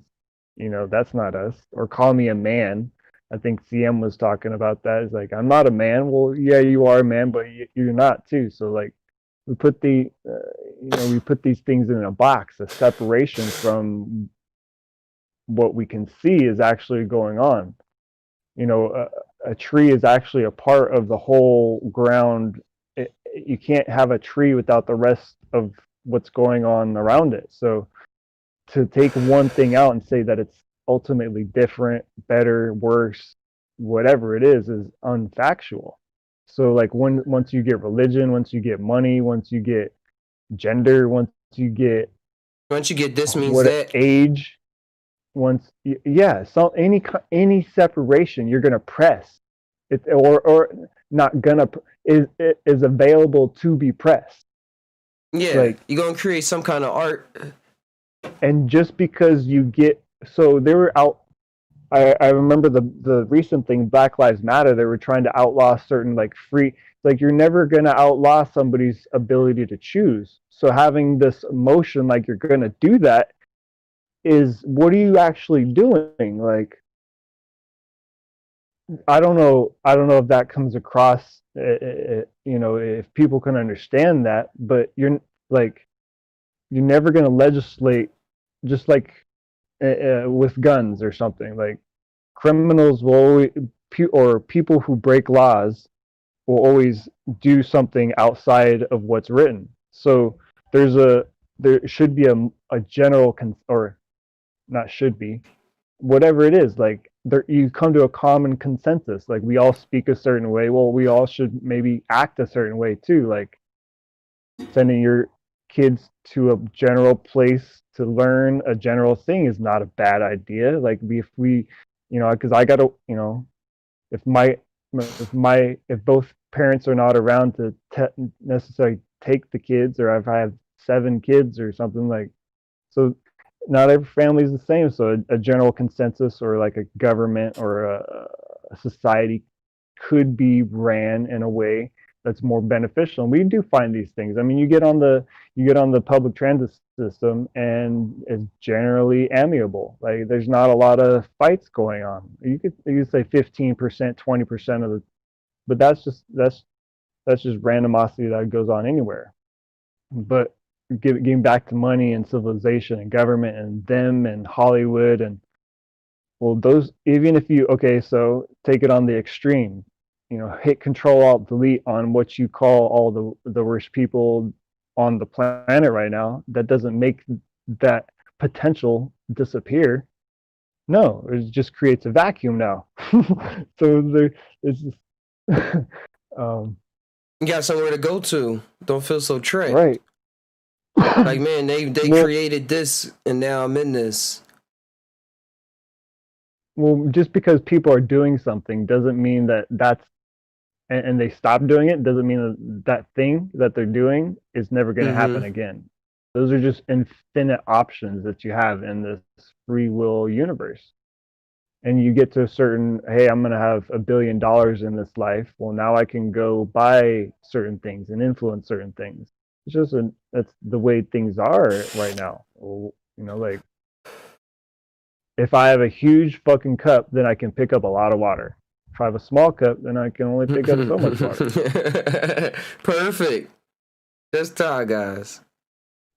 Exile.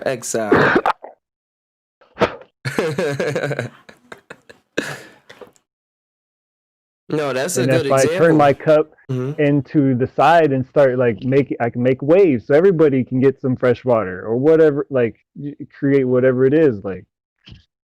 And like, we're not also here alone. We're not here independent of our situation. We exist in the situation, and it's part of us. We both made this show. Right. Describing a Republican, Democrat, describing a mushroom god, or whatever it is, it's just a different form of the same energy reflecting itself, saying, oh, I'm this in this side. I'm this on this side. Okay.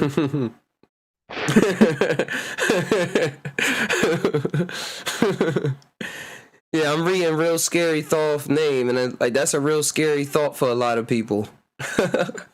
To break out of a mold of who you see yourself as. who you see yourself as. Because then it's like, what you mean? I'm not me. Like, I'm like trying to say something wrong with me. It's like, no, it's not that there's nothing wrong. It's just that it's other characters. I'm just a person who chooses who could see, who's doing other things and can letting you know you can do the same thing. Like, I see you doing this, but look, you can fly. Like, literally, like like Peter Pan coming in through the window and talking to the girl, and then bringing his buddies with him too, and be like, yo, we all just have fun all the time in Netherland. Like, you could come along too. You can go by yourself. Teach you how to go there yourself by the third movie. Sometimes by the end of the first movie, if it's in depth enough, or by the end of the first book or third book, you know how trilogies go. People like trilogies. The mind likes trilogies, I would say. People just get caught up in it. Some people like, oh, I want this to be over. Some people like, all right, this gonna go forever. Keep this going as long as I can. And then some people like, it's always going on as long as it can.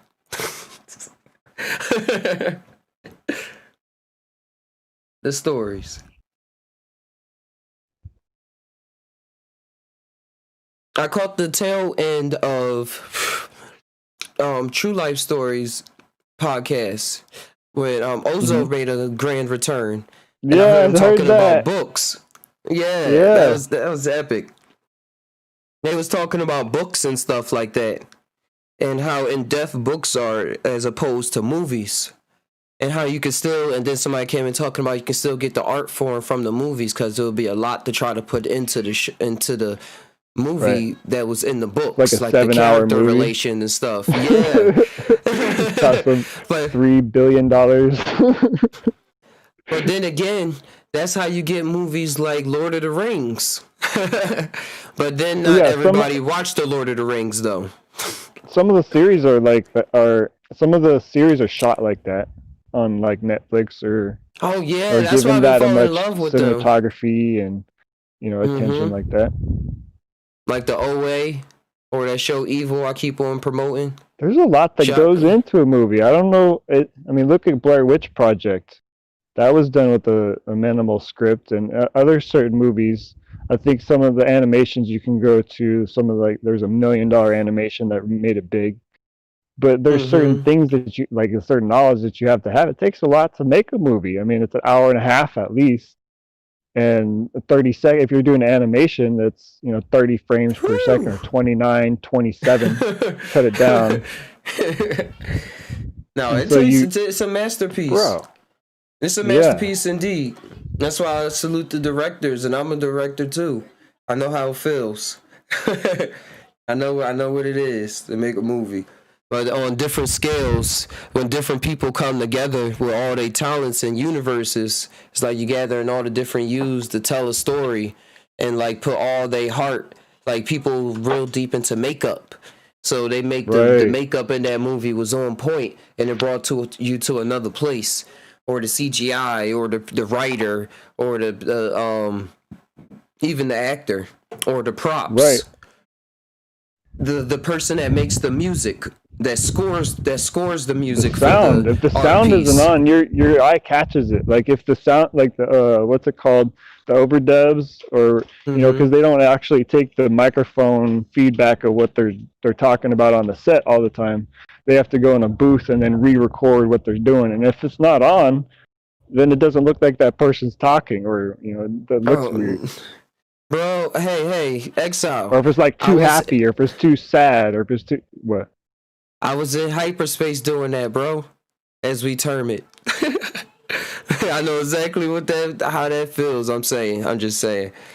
Like when I was saying I was in on the mushroom journey, and I had to match the sound. Well, I saw myself matching the sound to everybody on Earth, and like I had the thought. I only had the only thought that I can remember from that time. Like the most prominent thought I had was I was matching not really the most profound, but like I guess the most base thought I can say was that I was matching the sound to everybody that was walking on Earth, and I had to like match it perfectly. And my head was like all focused on what was going on. Like, all right, gotta get it right. Gotta get it. Like Cerebro? Cerebro on X-Men? Like how he plugs in and he sees everybody on the Earth? Oh, yeah. Yep, that was the feeling. That was the type time I was on. That's why I'm saying I'm seeing technology. I said this like 2 podcasts ago. I'm seeing how technology and my, that I'm seeing this experience that like when I move around, like that we talking to each other in right now, I'm seeing the tech resemble a lot of things that go on in other realms, or that go on in that cerebral experience I had where I was in my mind, outside of seeing what my mind was doing while still in my mind. I guess however we term it, you know how that goes. That's why we write. That's why we tell stories. Yeah, that's why we tell stories. We tell stories. I could just call this the Psy Tai Podcast. But yeah, getting the focus is all important. And that's what you get, and that's what makes books though still like really a powerful tool, because with books it awakens all that within yourself, like by yourself. The music, the angles, like it's like you get revealed. You can still get revealed in the movies. Like I got the call to be a director and a creator and stuff like that from watching movies. I was like, yo, I see myself doing all of these things. Like growing up, I used to always watch the director cuts of movies. You ever do that? Like watch what the commentators on, and it would like override the movie sometimes, and it would be the writers or whatever talking about what they thought about the scene and stuff like that. And most of the time it would be as on the same train of what I was what was coming to my mind, or what I was thinking when I was watching the show or watching the movie. So it can get like that because it's a never-ending story. But also with books, you get that feeling of creating all of those music sounds in your mind and like seeing how powerful you really are. So if you tap in, like when you tap into it, or if you take like a little microdose too. I don't condone the use of illegal drugs on this channel, just putting it out there. But in my experience, I've taken little microdoses because I wasn't a kid anymore. My imagination was all programmed to think it was something different. So taking the microdoses allowed me to really see what the book was, how the book was, like what the book is, like even and seeing myself as the characters and living the life in there, and then being it so wild and correlated that things in my life and this personality would start happening at the same time, or like when I closed the book and like a day later or the day before, I was like, oh wow, this is in the book now, and like it would be so interrelated and stuff like that. That it's a journey. But like books are portals, bro. Yeah, it's a portal. you're putting intentions between a living thing. You're writing your words and thoughts in between a living being's flesh. You ever play Kingdom Hearts? Huh? You ever play Kingdom Hearts? No, I haven't. This example don't. I was trying to give you an example. I was trying to give an example. Because in that game you can go inside the Winnie the Pooh world.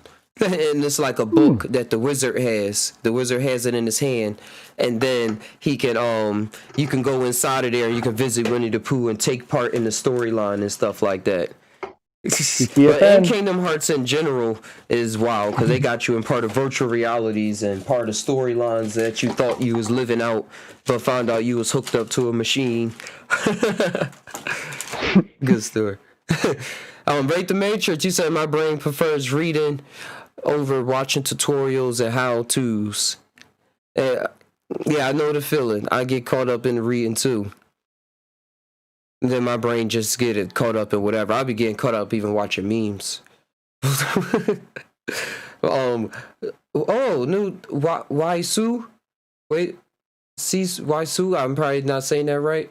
But hey, sup, new to the channel. He said I want to smoke with you, Ty. Hey, roll up one and we can smoke one right now. Thanks for coming on by.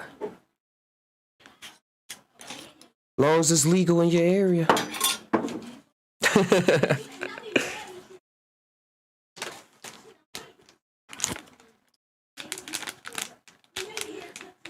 But yeah, I get it with how-tos and stuff. Like instead of, cause it's a certain mind states, and it can seem, I can see what you mean. Like just to talk to Rape the Matrix real quick, to get into that mind frame. Sometimes it can seem a little more like it's playing you when you see somebody else describing something. It's like, wait, I can get into that zone and I can have my mind describe it, or my spirit guide or whatever we say, describe it to me, and I can get exactly what that guy got out of it, even though he acting all hype and putting on his personality and stuff. Like I can tap into the same field. So yeah, I get the levels. I get the levels that we choose to experience, or that we get into the experience of. Because that's what get me into the position of wanting to create video games and stuff like that, and not just get lost into just playing video games all day. Even though I love playing video games all day, and I'm not trying to be the best video game developer all time, but I know that I want to create some fun things for me to and my friends to enjoy. And then if other people enjoy it along the way, hey, that makes the day a little brighter. Or it was already bright. It's going, you know what it is. Add to the pool.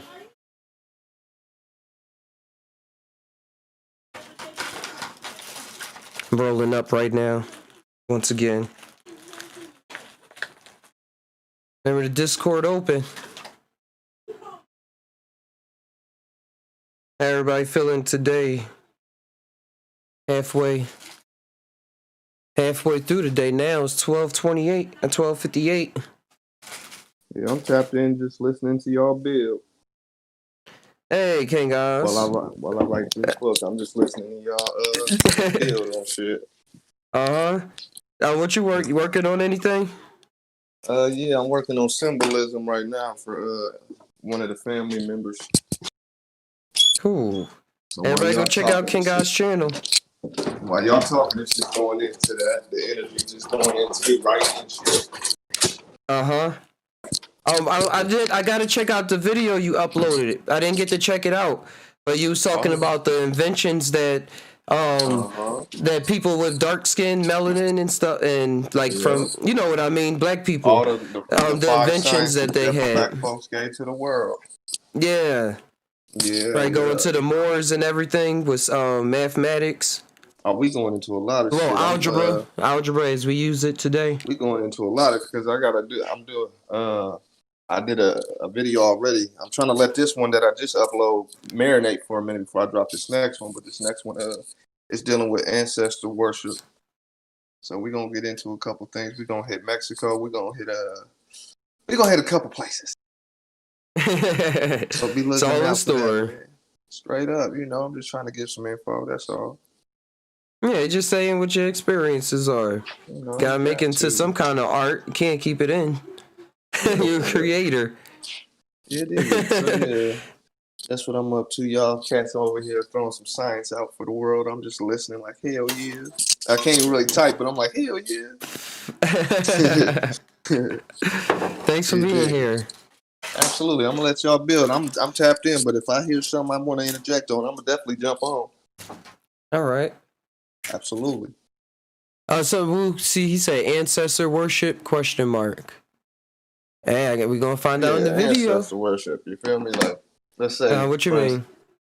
Just an example. Anything you want to worship on, right? Well, you got some people who worship Jesus. That's their daddy. That's their father, and all that shit. That's your ancestor. Anything you worship, I'm gonna dig into where that really got started, really where it originated. Feel me? So that's what I'll be talking about in the video. And just to clarify some things, this is where it come from. This is how it got down here, and this is how it got converted and turned into the culture. Every culture does it a different way. Mm-hmm. Ain't no wrong with that. So I'm gonna just be, tying it. Look at that. I'm gonna just be tying in on all of them. Pierce through the veil a bit. Special feature from Just Tie, so we can tie on it. Hey, holla if you need me. Dope. Holla if you need me. Straight up. But yeah, that's what it'll be. Just tapping in on different cultures and the different types of ancestor worship that they have. Mm-hmm.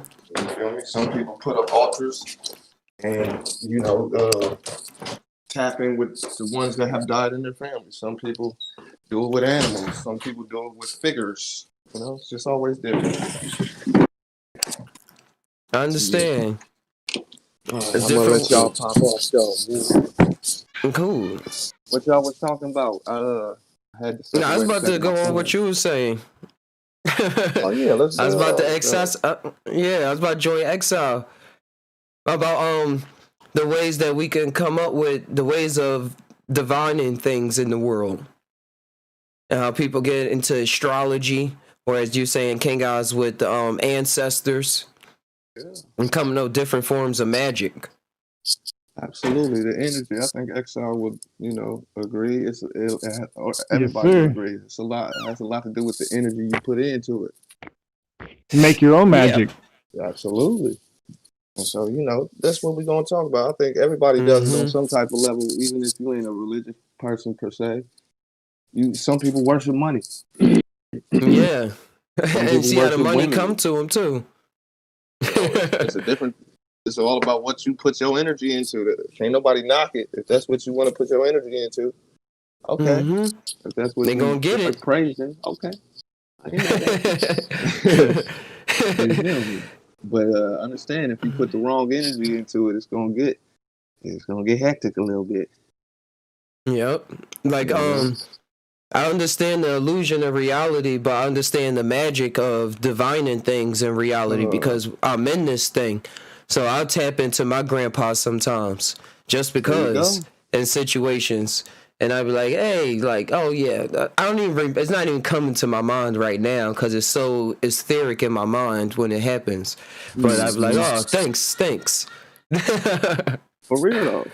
And that's a simple form of ancestral worship. You tap in. Just say when you say I got a warrior spirit like my dad, or warrior spirit like whatever, my uncles, or whatever it may be. You feel me?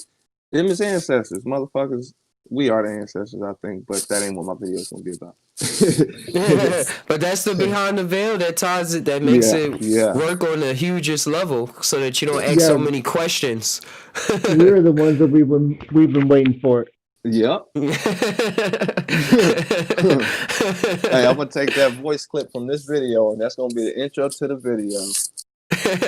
Exile gonna be on there. So at 2 minutes, around 2 minutes and 1 minute, 2 hours and 1 minute. I'm like, that wasn't 2 minutes. We've been here for a minute, but it seemed like I just got here. It do. I've been on for a good little time, just listening in. But see, that's the thing. That's why I fuck with Just Ty. That's why I fuck with Ty, man. Because Ty, it ain't like a bot ass nigga sitting up here like, yeah, I'm just gonna come on here and just say some shit and be gone. Ha ha. No, man, you really put good energy out, so the time flies, man. Because I've been through that experience where I wished I could have did that. Just be on, but I dealt with all of those things because I dealt with a lot of things. Like, man, I just want to be to myself. Like, why am I even talking, or even with anything? But I was like, man, if I got a family here, and I see how I can't run away from my family because I see I can, but then you see what happens when you do. It's like, what are you running away from? Like, you see all the movies, you run away from anything, you're running away from yourself. You run away from your family. Yeah, for not to go through all those experiences, and then it's like, man, I ain't even had to do all of that. I had to learn that this last week, dealing with my situation. I had to learn, what is you running from? in Exile, he told me, he was like, bro, in so many words, right? He was just pretty much like, you just ride that shit That's out. better. Experience this experience, man. I was like, yeah, pretty much. That's about right. Instead of trying to force certain things, niggas forcing and controlling, that's when you go wrong. You gotta just relax and life, period. Just ride this bitch out. It's gonna get a little hectic. And King Guys, on a big scale too, that's when you'll see that it was nothing wrong, but you chose to play that character that screamed a lot. Man. Like, dang, I signed up for you see how they always got that in movies? The one girl that, yep. Girl, don't get me! Straight up. Like, and they signed up for that. It hit me, yeah. It hit me like, damn, nigga, that was, you doing this stupid shit. Okay, you got it. Let me chill. We do it so perfectly, too. So perfectly. We like, yeah, the director like, yes, I got the perfect actor for this. Mm-hmm. I knew this guy had it in him. Look at him. I didn't even know. I wish you would have told me. No, I ain't supposed to tell you. Just go do some shit. Okay. For real, man. Damn, I need a lighter. I ain't got no lighter. What the fuck? I gotta go all the way to the kitchen to light my shit up. God damn. Yes, water. Thank you. Yes.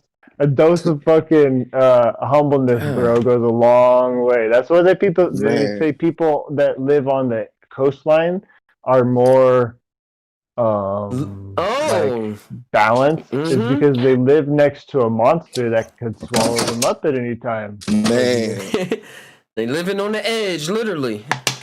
And that's each individual too, man. At any point, your stupid ass can fuck yourself up. Cut it out. And when it happened, it happened. Because we think you know some shit, bro. Right. We so comfortable. And be like, oh, everything's peaches and cream. And then that shit goes spoiled and niggas don't know how to act. Yeah. No. It's supposed to be perfect. This is perfect. This is part of perfect. So the more often that you can, put yourself into an uncomfortable situation, or yeah. See, and that's one of the what's the word? Strategies. That's one of the practices of a warrior. Put your back against the wall, so you gotta fight your way out. See what happened. Get used to being uncomfortable. Put yourself in a state of stress and see how you handle it. Mm-hmm. That's one of the ways of the warriors. And so I've done that plenty of times. And I'm going to keep doing it. It's important to do that. If your mind is stagnated or think everything is peaches and cream, like I say, when that shit get hectic, you've never been in this position. You never put yourself in that position. You ain't gonna react well. Yes, sir. And I had to remind myself of that. Like, all right, nigga, you doing all this fuck shit to yourself. Chill out. Okay, you right. You can't get that headshot. All the Psalms, all the verses, everything fucking, you could read all that shit, but once you're in it, you gotta be in it. All you can fall back is on your experience and your breath and your knowledge and the shit that you've actually done. All those fucking Billy Hammond and fucking Terrence McKenna, fucking nah, bro. I'm gonna tell you that you can sing yourself out of hell, but when you're in hell, you gotta fucking do that shit. You gotta remember to do that. You can't panic on it. All that. It's a different beast when you in there. It's a different beast, whatever it may be. Go ahead. I witnessed the creation of it. The creation of the hell. Of what that we term as hell because we come from a lot of Christian background and stuff. Even though they say hell was a place that was like an actual physical place, like in the desert somewhere around there, and it was like a translation of the name. But when I was there, I remember the creation of it because what I'm talking about is the mushroom experience that I had, where I was facing all the thoughts that was in my mind that came about as monsters and the fire bodies and the what you would term as hell, like as Christians would try to say hell, but it was like I heard the music in there. I felt was actually like what I didn't see anything as scary. I saw it as like a beautiful thing. Yeah, I gotta say like that, like a beautiful thing that was actually like that. This was actually being shown. It's like this was actually happening. Even though it was like it was trying to be scary, like watching a horror movie and be like, wow, like, and liking how the writer put it together, or liking the makeup artist and all of them things and how they put it all together, and like to get this fear, to get a person to realize something that they're not used to wanting to realize.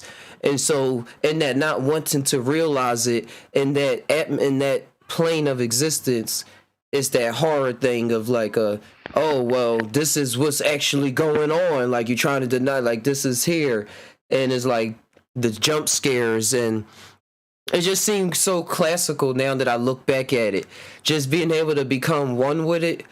It was another state of mind where it was another state of being where now I see how chaos how that kind of stuff exists here on Earth. It's the weirdest thing, but it's like on the biggest scales, because not we don't. Yeah, it's very generous to allow such horrid things to happen in your universe, right? In your reality. That's a generous thing if you're conscious of it. Cool, you got charge.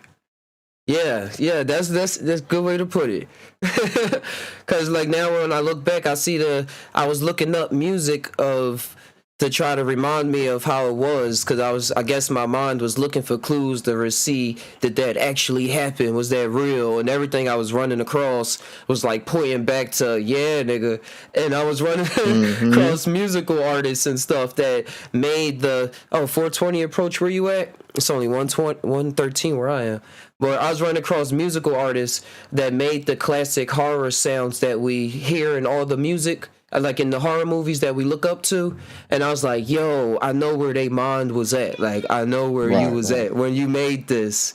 And even like Beethoven and music, I think it's called Moon Serenade or something like that. I'm like, these people was in another, like, classical music is sometimes used in horror music, and I just was able to experience that state of being, and it's wild. I mean, it's cool. I don't know how to put it into words. I'm trying to take back something from it, man. Instead of just telling y'all like, yeah, I was this and I experienced this, and like I'm trying to bring it back to earth, as they say. Bring it back to time. But I don't think I can. Bring it back to time. I don't think I can right now without trying too hard. Yeah. Hey, some of those instrumentals you could probably play. Anything that's over 75 years old, if the copyright hasn't been something revamped or rewritten, then you can access it. It's public knowledge. This is why we can sing Old MacDonald, and commercials can have Old MacDonald. So like Beethoven stuff, you could play instrumentals of that. You're talking about the moon song. It's Luna. Luna's in it, and I started hearing it right when you said it. I'm gonna look for it real quick. But that's another thing you could play. You could play classical music. Anything that's older than 75 years old doesn't have the copyright on it. You mean on a live stream? Yeah. Okay. I was already looking it up. I got the mental note. I was looking up horror music, classical, while you were saying. I was like, I can play it on the stream real quick. Here it is. One came up too. But I'm trying to find the one that I found. Have a build with some classical music in the background. What? I know. That'd be fire. He's pulling up to my house. The Moonlight Sonata.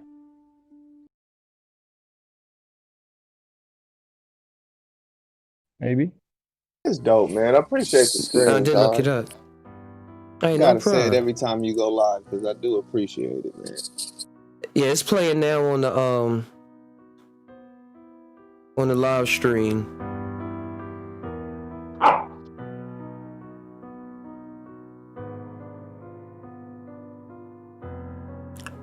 But like this is live. Oh yeah, y'all can't hear it. Hold on. Let me see if I can help y'all out. I can share this share my screen. Yeah.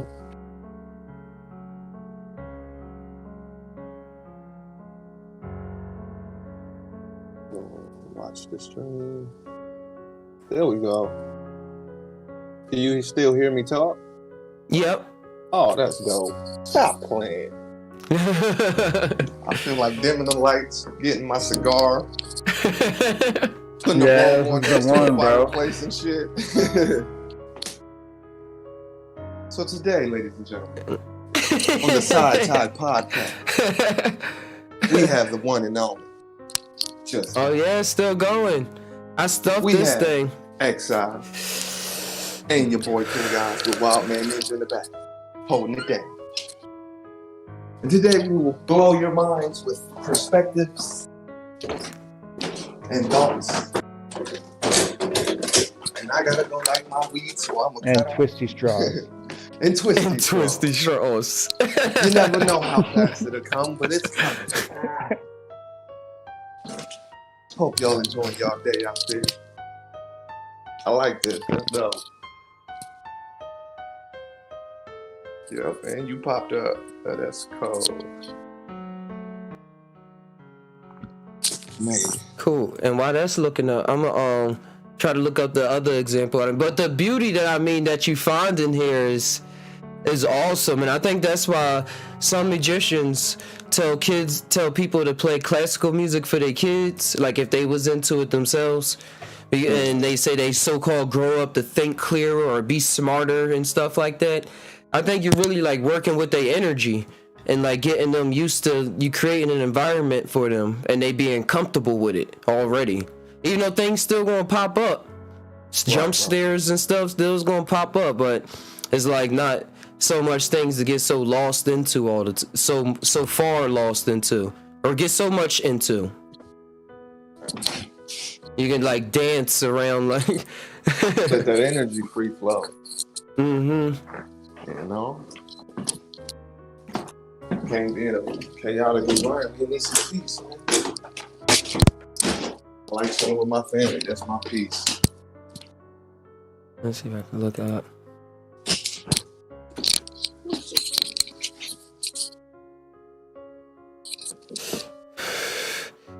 Man, well, when I think about that,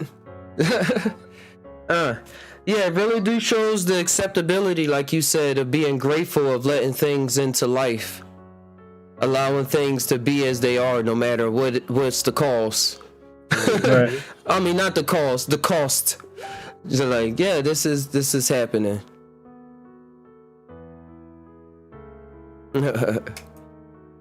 Somebody just wrote me a message to reply to one of my stories saying, you better not be driving fast.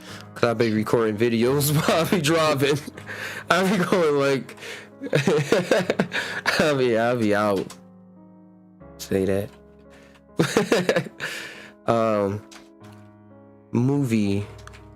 Music. And I see that the coolest of people like have that horror aspect about them that they able to accept, and they always seem like different than the rest of their family too.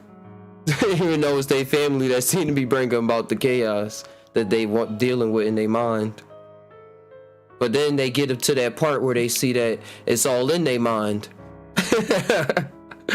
and they be the ones that's like more cool about it, the situations.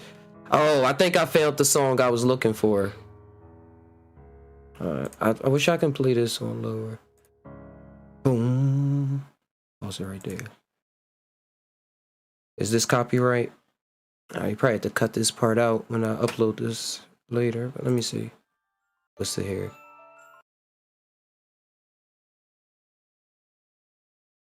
But yeah, this is just some of the music that I remember hearing. I'm gonna share the other screen. Change windows. And I played this, if y'all look at the Mushroom Fever video or Mushroom Forever, it's like a double name. I got all this music in there. This music is playing? Yeah. Okay. But it was like music like this and stuff. Ain't You see how bad. they got that nice guitar and all of that? Yeah. Right? This type of shit. Hey, this is just Ty intro music. I know. For real though. This one right Oh, here. you know who sampled this? Styles P. Really? Oh, nice. Yup. I want to hear Styles that P beat. sampled this. Oh, yeah, it's not coming to my mind right now. When I first ran across, I was like, yo, and Styles P is called the Ghost for sure. He in tune. Oh no, for real. You'd be surprised how many of these quote unquote celeb rappers be tapped in. But yeah, that's an Not just the aspect of motherfuckers life. that go to Joe Rogan. Them ain't the only people, trust me. Oh, you ain't tapped in if you never been on. Just shut the fuck up. You ever heard of Truth Like that motherfucker super tapped in? Ain't never been on Joe Rogan. Shut up. To my ex Woo Suit, you said you really like that video of me tripping on shrooms. Which one? And what level? I'm on a little mushroom right now. Whoa, where I go? You're right there, Ty. You're still here. Still here, Ty. Oh, all right. I just like held it and whooshed. Yeah. That's a good one. I'm whooshing. I'm just whooshing for a moment. That's the dopeness of Ty. You say you had trouble tripping alone in public. You always get too anxious. Oh, your chat way quicker than mine. My shit coming in slow. Yeah, it's coming in quicker on the OBS than on the regular YouTube chat. Chat when we on the panel, I usually watch the chat. Damn, your shit quick. His shit, I always got too anxious. Just now popped up. Yeah. What kind of anxious thoughts pop up while you out in the woods? Oh, you asked me. All right. I didn't want to just tell you if you didn't ask me. But the way that I handle it is knowing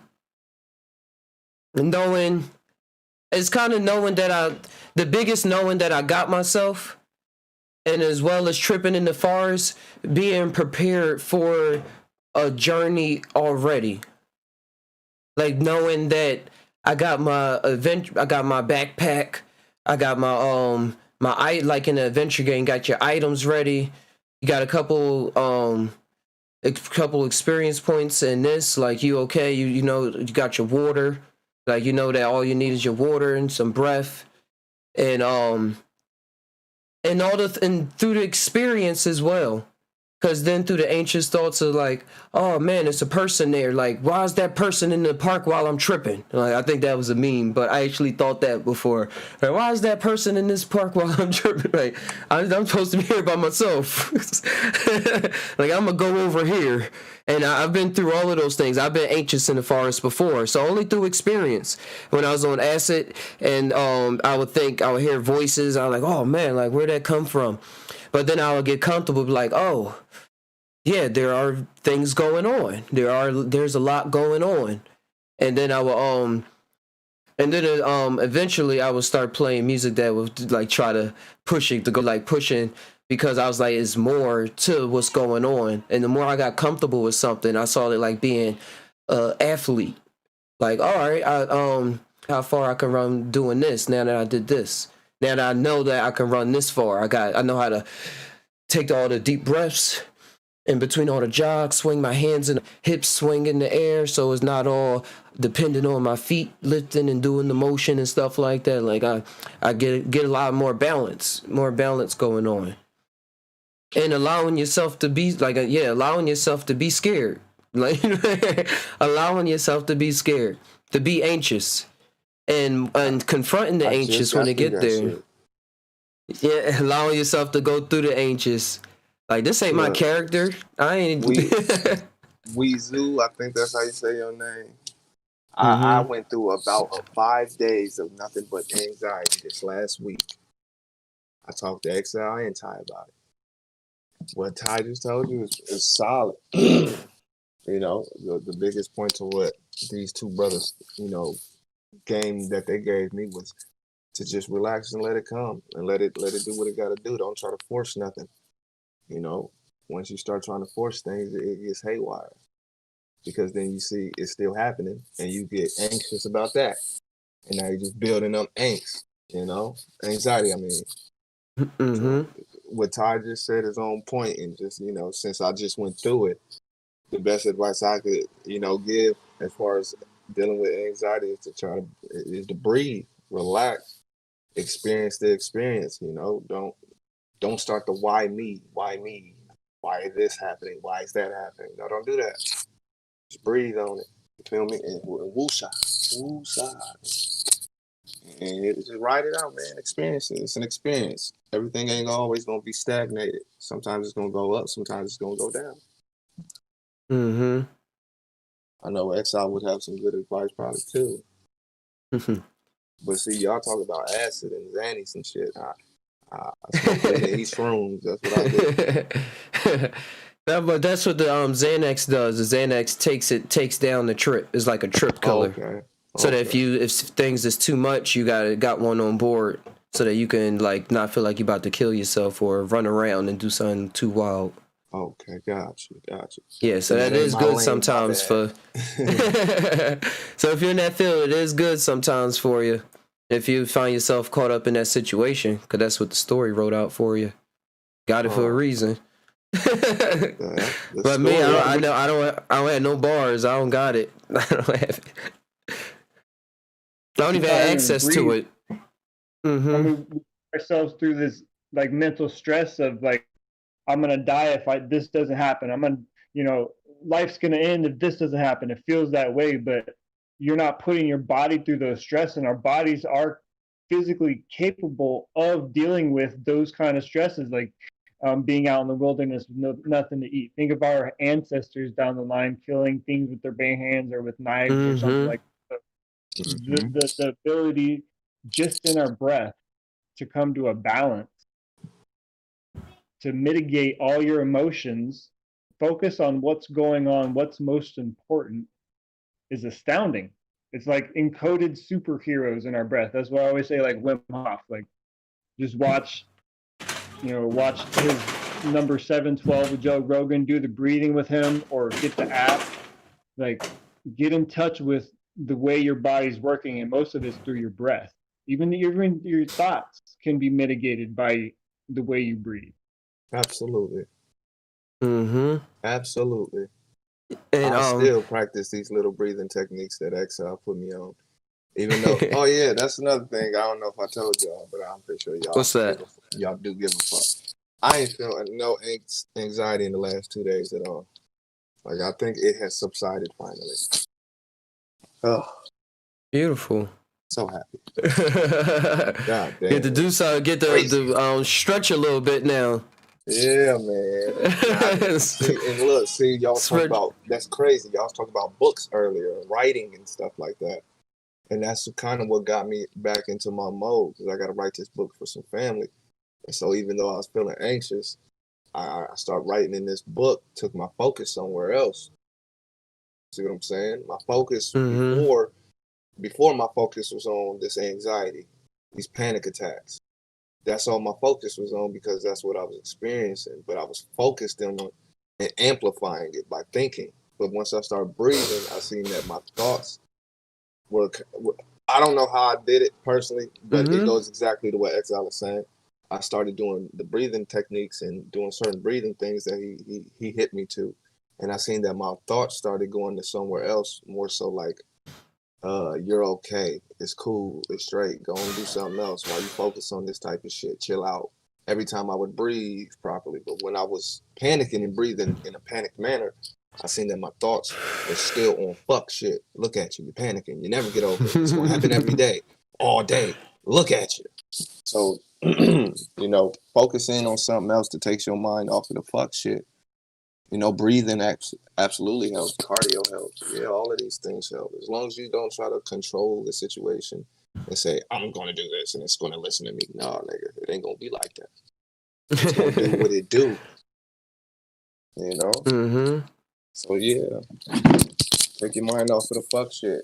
You know, For be real. focused in the amp. It's like looking at a book. It's like facing a fear. Your fear is gonna have power over you until you face that motherfucker. Not control it, but accept it. Okay, I'm straight. Because now you take the power away from the shit. Yep. You don't. You And know. that's why sometimes ignorance is bliss. Tying it all together with Wee Su when he said he was worried about taking too much and like ending up on Reddit, like had like Took too much.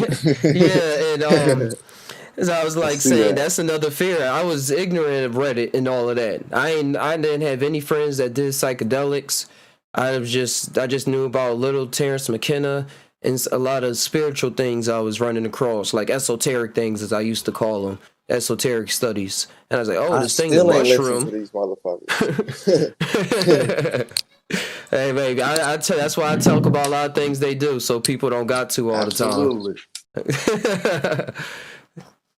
Oh yeah, so then I ain't had all of that to bother me. But then we really don't have any of that to bother us anyway. We can always just block that out. That's still something that was created. That's why the ultimate thing that got me out of all my anxiety, in order to still come back into things to experience still, but it was like saying, I created this. And then they was like, oh man, you like not like you broke the script, but like I felt I was part of everything that was going on. So for me to feel like I was being forced to do one thing, it was like, wait a second, like hold up. Like I'm a part of this. I'm part of every single thing that's going on right now. Absolutely. And then I like convinced myself not to, and then literally lived out a lifestyle where I was birthed and had this existence as Steph, had all these talents with me. Wow, yeah, I'm tying together right now. But I always act like I'm what's going on. But really, at that moment, I really felt for like the first fullistic time of I am part of what's going on. But part of that doesn't always mean owning other people and stuff, because still it's that other part of every maker that has that person. I'm like, oh yeah, well, that's what you're going through. And like that created that what they going through. So that they can get what they get out of it. And then it's another me that's alongside of it. And then it's me going through who that person is, calling me another person. But that's something else I'm going into. Yeah, we'll see. I listen to Alan Watts all the time. How did you get introduced to these cats? Alan Watts and Terrence McKenna, like, you know, I've been a part of the True fan for years. Well, a couple years, I'll say. And y'all bring these motherfuckers. I listened to them one time. I can't even remember which one, because to me they both the same person, but I don't know them, so don't take that no way. But I listened to one of them on my trip, and this motherfucker took me somewhere crazy, bro. But that's the only time I've ever listened to either one of them. Is on a trip. And I used to feel like I was on a trip every time I was listening to them. That's why I was addicted for a moment. See, I might have to listen to them, man. I might have to, just to see what they be on, what they talk about, because I don't know their content. I don't know nothing about other than, you know, psychedelics. Like, that's all I know about. Mm-hmm. You mostly probably like their stories alongside now that you got a lot of science within yourself that you're not like trying to search for and stuff. But the stories that he tell about him going to the forest and him and his brother ingesting all these mushrooms, and like, whoa, what's going on? Oh, okay. He was a world traveler. He traveled the world. So he got a lot of stories to tell on that field. About his interactions with different people. So he had a world perspective too, was a good worldly perspective too on how society is interacting with each other. And then when he put the mushrooms into it, it just took it next level. So he had his experience there. Oh, for sure. Okay, so. And Alan Watts, he was a philosopher. He was an American philosopher. Or I think, was he American? I've heard his name. The thing with Alan Watts is, you know, I'm deep into the studies. I'm a studier. But the thing about Alan Watts is I've heard his name being mentioned amongst some of the motherfuckers I learned from. So I'm gonna definitely have to check Alan Watts out. I thought both of them was more so like like just trip stories of old white men or Mhm. something. That's what I thought. A lot of our Terrence McKenna material comes from the Esalen in California. They would, I think it's in Big Sur. It was together. It's the psychedelic conference community. People, it's still thriving right now. You can look it up. Esalen, Esalen, and they would just set a tape recorder next to them at a conference. It was like a psychedelic conference or something like that. But sit down and talk, and how you can hear people in the background, and that's dope, though.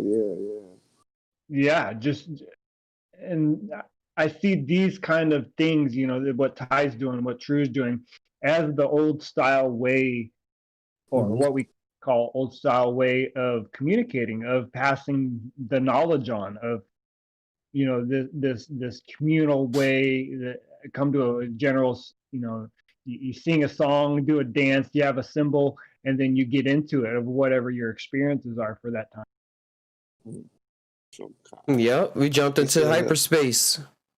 He said, he said Alan Watts died from alcoholism, so I kind of look at him as a hypocrite. Why? Hey, no, I think that if you really get into, I don't know about these motherfuckers, so I'm asking, No, because he spoke about a lot of things that so-called woke people up to truth and made them, when people get on the trail of things, people get on the trail of, I shouldn't do this and stuff. Yeah, gotcha. But Alan Watts was really above, if you get into it, he was really above, he was really into he really wasn't a hypocrite, because he would talk about drinking beers and stuff, or that every Christian needs like a beer every once in a while and stuff like that, because they too uptight about what they thinking about, like about what they trying to withstand, like their idealism and stuff like that. But he admitted to drinking, and I read in his biography how he was with women. I got his book. I found it at the thrift store. Like he was trying to get his wife and somebody else, and then his wife was not really with it, and then was sad and left him, and he never talked to his kid. I don't know if he ever talked to his kid. It was something. She was just, you know how it get with women. And she was really mad because he was just around. He was like, I'll do what I want to do. I'm going to do this, and I'm going to go here and do that. And that's what he talked about in his stuff.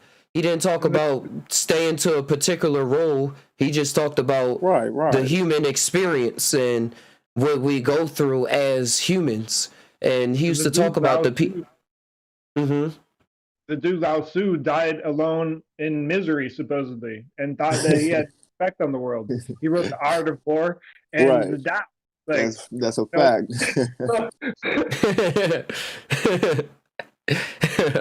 But it only affects motherfuckers, Weezu, and just anybody in general. You don't need to be holding nobody up to no type of standards, man. Yeah. These is regular motherfuckers like me, because to a lot of people, I get good game. I'm a real cool motherfucker and I'm solid. But a lot of motherfuckers still don't know that I'm a grimy ass motherfucker too. I'm a street nigga still. And we'll still, handle business. But I don't expect y'all to hold me up to no standard. I'm a regular motherfucker. You feel me? Don't never hold nobody up to too many standards. Just appreciate what they got to give for you and move on with it. You feel me? Yep. And the most respectable, highest level of people tell you exactly who they are. Just like now. Because then when you really get in tune, it's not just that, it's all this in between. And that wasn't a knock to you, Weezu. I want to make anybody. Sure that, I didn't want you to feel like I was specifically talking about you. That might have been misconstrued. You feel me? So I'm just saying in general, I don't hold nobody up to no type of high standards, like unreasonable standards. I mean, because when I find out that he snort cocaine, I'm gonna be like, oh my gosh, not him. No, for what? I smoke weed. Stop tripping. What's the difference? He do what he do, I do, or she or he do what they do, and I do what I do. Just make sure you get the message or the info that they got. If you do appreciate it, and just leave it at that, man. And then our mind will show us when we are supposed to just focus more on our thoughts, and when we need to focus on what other people thinking of, because it's still just our thoughts, period. But I was thinking of a time when I stopped listening to Terrence for a while, because I guess I felt like I was listening to him too much. and I had this vision play off in my head of me running down the street, and and Terrence McKenna came over the horizon behind me. And he was like, "You're in my mind." And I was like, "Oh yeah, I am saying a lot of things that you say." Like, all right, I can get back to my story now. But that was his honorable duty, because he wouldn't want me to just stay in his mind loop. So he had to appear to me to say, "Hey man, come on, bro, keep it trill. Keep it trill." Well, he was talking about one of the biggest things. He thought, people talk about the jeweled self-dribbling basketballs and the jokers or whatever. Like, they would. He said it. They told him, "Do these things. Do what we're doing." It's not that you got to be what we're doing. You don't got to be exact. Just do something. Do whatever it is. Go for it. It's fun. It's also fucking scary as fuck at some point. But it's mostly fun. Even the fucked up part. Even the fucked up part is okay. And you'll get through it. What doesn't kill you makes you stronger. Come on with it. That's my grandfather sitting with us today. You can't. Like I say, it can't always be peaches and cream, man. It just can't. It sucks. What's up, pops? You feel me? It would suck. You said, do I smoke DMT? Or do I smoke DMT a lot? No, I do not. I just said I say it like that because a part of me wish I was. A big part of me wishes I was. But yeah, Tom, why'd you bring it up, gosh? Yeah. Why you bring that? That is the feeling. Yeah, that's the human feeling. Why you bring that? I actually do wish I was, but that's why I don't beat myself up. That's part of not beating myself up for me. Cause I did want to do it on my birthday. I got some a vape solution I wanted to try. Is with the PG, like what you would use to make with the oil for weed, but I just did it with some DMT that I had. It's been sitting in the refrigerator for a while, for like a couple months. But it's made. And then my vaporizer broke on me, like while I was in my book bag. I was like, so on my birthday I was going to get one.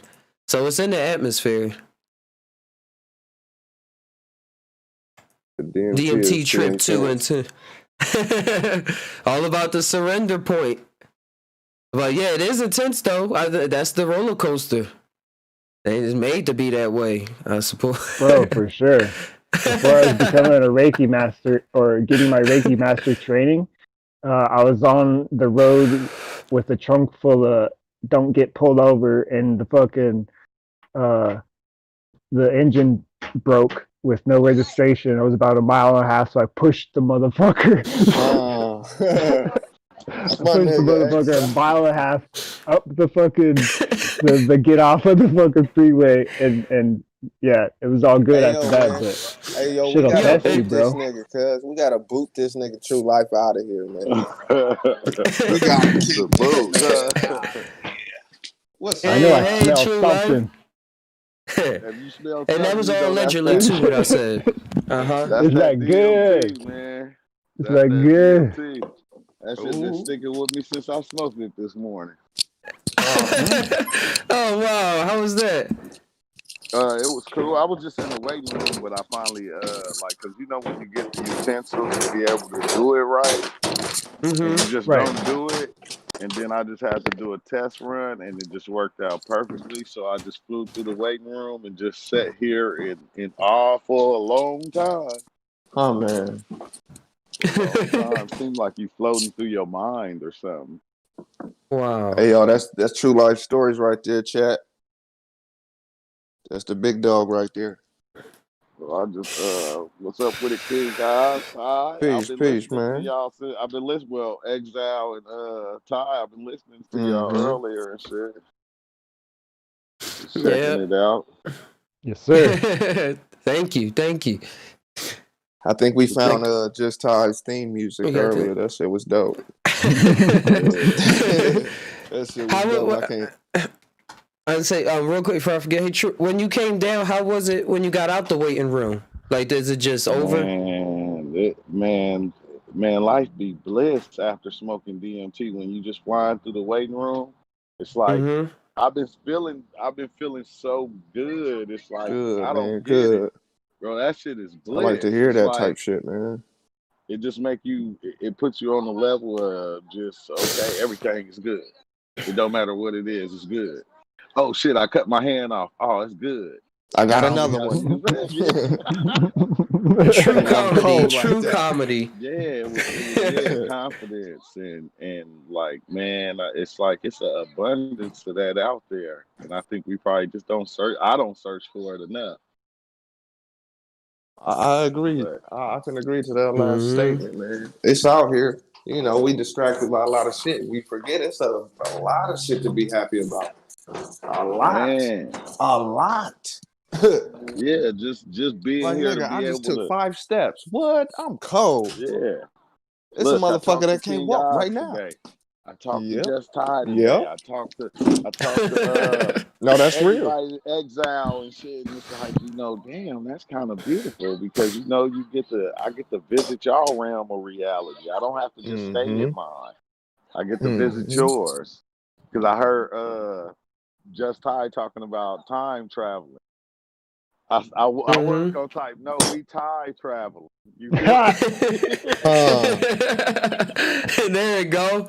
Straight up. we Thai traveling right now. He ain't bullshit. Then we travel to King Oz world, and it's like we traveling to everybody's reality, and it's like that's something just dope to me because it's like that's what make everybody a part of you.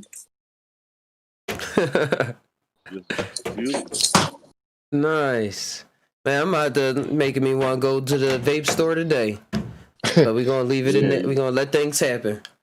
Yeah, you came out. You were saying a lot of T words that you could have just threw Thai in to substitute what you were saying, and it would have sounded perfect. Cold. like I was like DM Thai. You feel me? Yeah, that's what I mean, guys. DM Thai. Yeah, DM Thai. Like I ain't mushroom tripping. Do more, Ty. I'm mushroom Thai. And I'm just, that's the story. Real. Say that's what taps me in the source. That's the story. Yeah. Hey, Waylu said DMT helped him quit meth. He was a heavy meth user for a year. Congratulations. You wanted to, I'm glad you was able to make that choice. For sure. Yeah, because it was you just DMTing to make it happen. Good shit, what tripped man. me out about the psychedelics is they take you into that recognizing what you do and don't want to be able to fulfill your dreams. Fulfill your dreams. People think that's a lie. Like, man, you dreaming saying live out. You dreaming saying that. What you mean, bro? Man. Oh, you want to get one of my shirts? Hey, if you do, thank you. This is the art. This is the art. So thank you. True Life. I got some shit. I got a big order. I'm gonna need you to. Okay, yeah, because I was going back at least down, a 50 so pocket. So I got to order shirts, but I was like going, man, I kind of like doing this. To do one too, G. I need one of y'all motherfuckers. I know want a shirt for me. Yeah, doubt. Got you. I just found mine. Yeah, I was getting my silk screen ready today. I'm doing the reality hackers. Cool. And the psychedelic what's now? I got to do the reality hackers though because that's what we are. We some reality hackers. We not taking reality for what it is. We making it what we want it to be. The reality hackers and the psychedelic Avengers. No, the psychedelic squad, like the Suicide Squad, nigga. What? Yeah, the psychedelic Suicide squad. Psychedelic Squad. Ugh, get out of here. You said it a long time ago when he said I need to write a book about reality hoppers and stuff like that in a group of them. I'm like, he was just looking at us. Pretty much, you know that motherfucker's looking at you right now. Uh-huh. I think that's just amazing when you can take it and make it into what you want it to be. Even if you're not right, you can still make it that. And You it's can like make it it'll right be for that you. for you. Yeah. Yeah, it'll be that for you. Whatever you want it to be, it will be that for you specifically. And you know who showed that to me too? Oh, it's a sativa. It's runts, but I'm smoking on Exwu. You know who showed me that in this reality? Like what was present or how I played it off to myself was literally the magicians.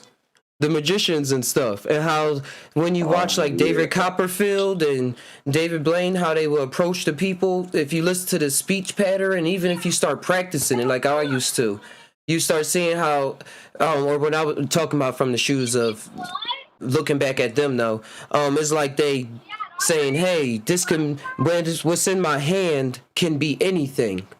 Like think of something and then watch what you thinking is going to appear in my hand. Or, oh, you thought it was in this hand. Now it's in this hand. Oh, it's in there. Now it's here. Now it's behind your ear. Like all of those plays is like, is the play off in the bigger picture of how we create reality and stuff. And then people literally will say, just like in reality, oh, that's just all sleight of hand, like just like how the mind plays off, like and creates psychology and science and stuff like that. Yeah, because once I get to, if I'm a magician, once I get to talking, all my words that are gonna come to you are gonna lead you where I want you to go. In order to make what I'm doing real, I have to manipulate your brain waves because You was on we it. You was forget on it. that our senses always lie to us. One of Sometimes they tell the one of the truth, but they lie like a motherfucker. one of the biggest one of the let me say that again. The main tactic for hypnosis is influence. You just broke it down. Manipulation is influence. I can influence you with my motherfucking words. You know, I didn't have to say motherfucker right there, but I did it, and I didn't have to say it again. You see what I'm saying? Yeah. Dead ass on point. You can lead like a motherfucker with your words, simply. With your words. Like how dude was getting them to say Tom Cruise or think of that Tom Cruise movie. He was, all his sentences had something to deal with the movie Big, with this movie right here from Tom Cruise, all these different, not Tom Cruise, but Tom Hanks. All these different scenarios that came from Tom Hanks, and then that make you think of Tom Hanks. And it was like he manipulated their mind into thinking exactly what he wanted them to think, and then said, "Oh, you thinking this?" Because it's like, easy. You know? Yeah, it's easy as shit. If you was ever told a bedtime story, it's that motherfucking easy to put you to sleep. That easy. You know what I learned? I learned the magician story, and I saw a higher level of that that I practiced on my baby and the story Noah with Russell Crowe though, that they made the Hollywood version, and when they was in the mountain, he was with his kid and he met his grandpa that lived in the mountains, and it was one quick scene where the kid was playing around and he like needed him to go to sleep. So he like held them and comforted them a certain way and said, all right, it's time. It said sleep, or like, I forget it now. I'm lit right now, but he said some simple words and then the baby just went to sleep. Like just something as simple as like, it's simple. But it's simple to me. But like when you coming up in the path and stuff, you're like, oh, I gotta combine my fire element with the air. Look, when I used to do when I used to do my ones and twos with the ladies back in the day, simple influence. It's called the gift of gab.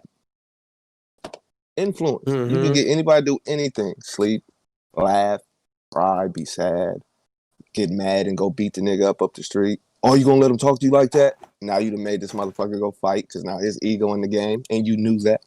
It's real easy. And this is all what the mind is doing. First one hit my hand. Baddest man hit my hand. Baddest man hit my hand. Oh, nigga. I never heard that one. Really? No. You from Philly, say it right? again? You said baddest man hit my hand? All right, so check it out. Two niggas is beefing, right?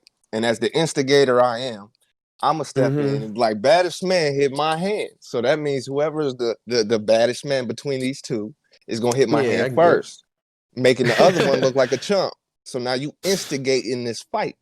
You see, baddest man hit my hand. And when they hit your hand, you go, "Ooh, he hit you." Yep. and now it's up. And then this all what the mind is doing. I never heard that. Crazy. I've been in those situations, instigated stuff, but yeah, I never heard it put like that. Yes, sir. But that's all what the mind is doing. And when we get into that state where we can see that it's creating all of these things for us, and we choosing to hypnotize ourselves into certain realms. Like you start to see how you can talk to yourself differently, and it's a certain speech pattern that kind of not even deals in speech, and it's encoded like back into this. I'm listening. All right, ladies. You go in and out. Just putting them together right. Just activate something within anybody that you're talking. That shit is just crazy. I realize. Your microphone going out. True.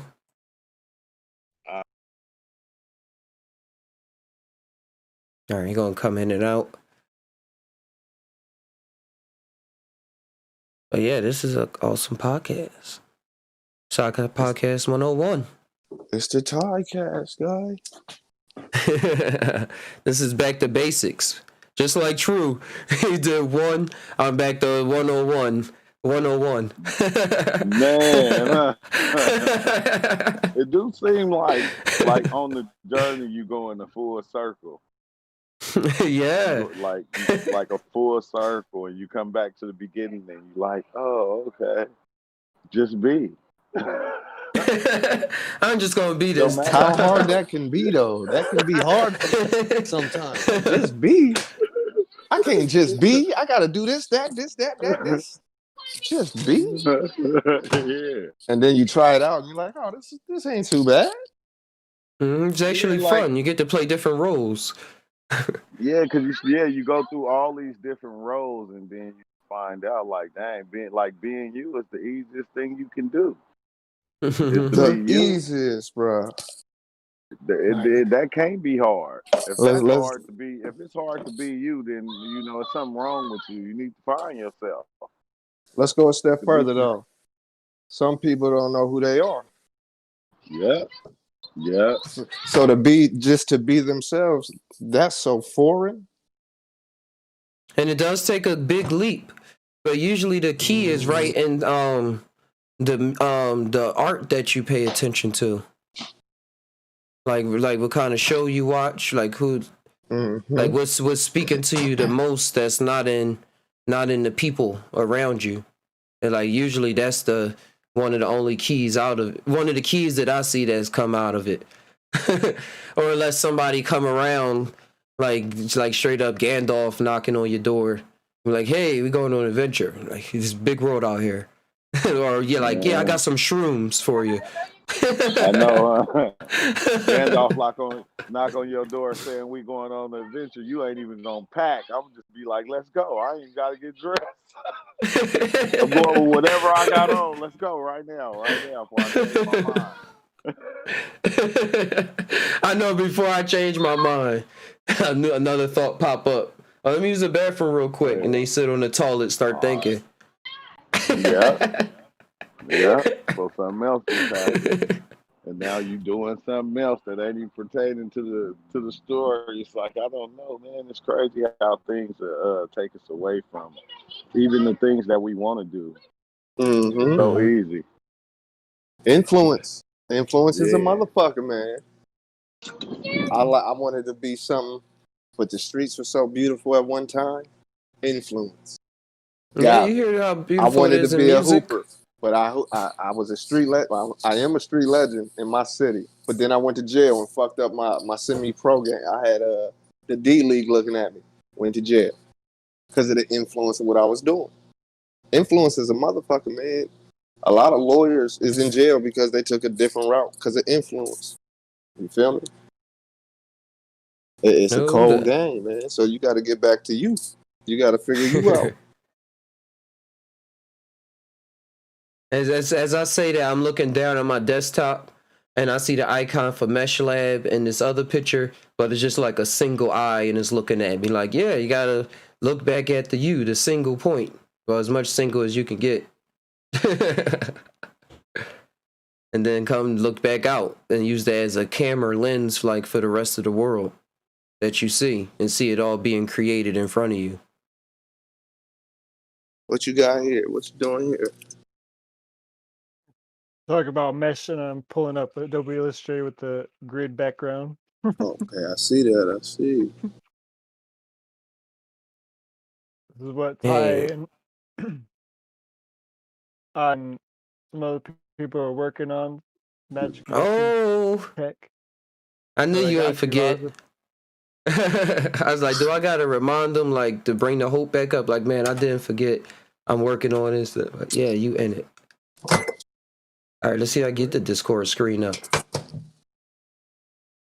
Oh, it's all the way up there. There we go.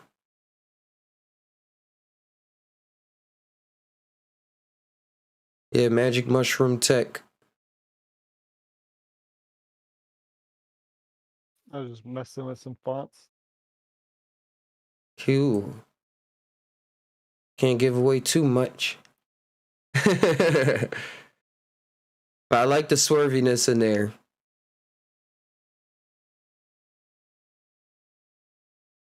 Look like a seahorse. Yeah. A couple things. You ever played Pokemon Silver on Game Boy Color? They got a Pokemon called Unknown. They got a Pokemon called Unknown. Look just like that.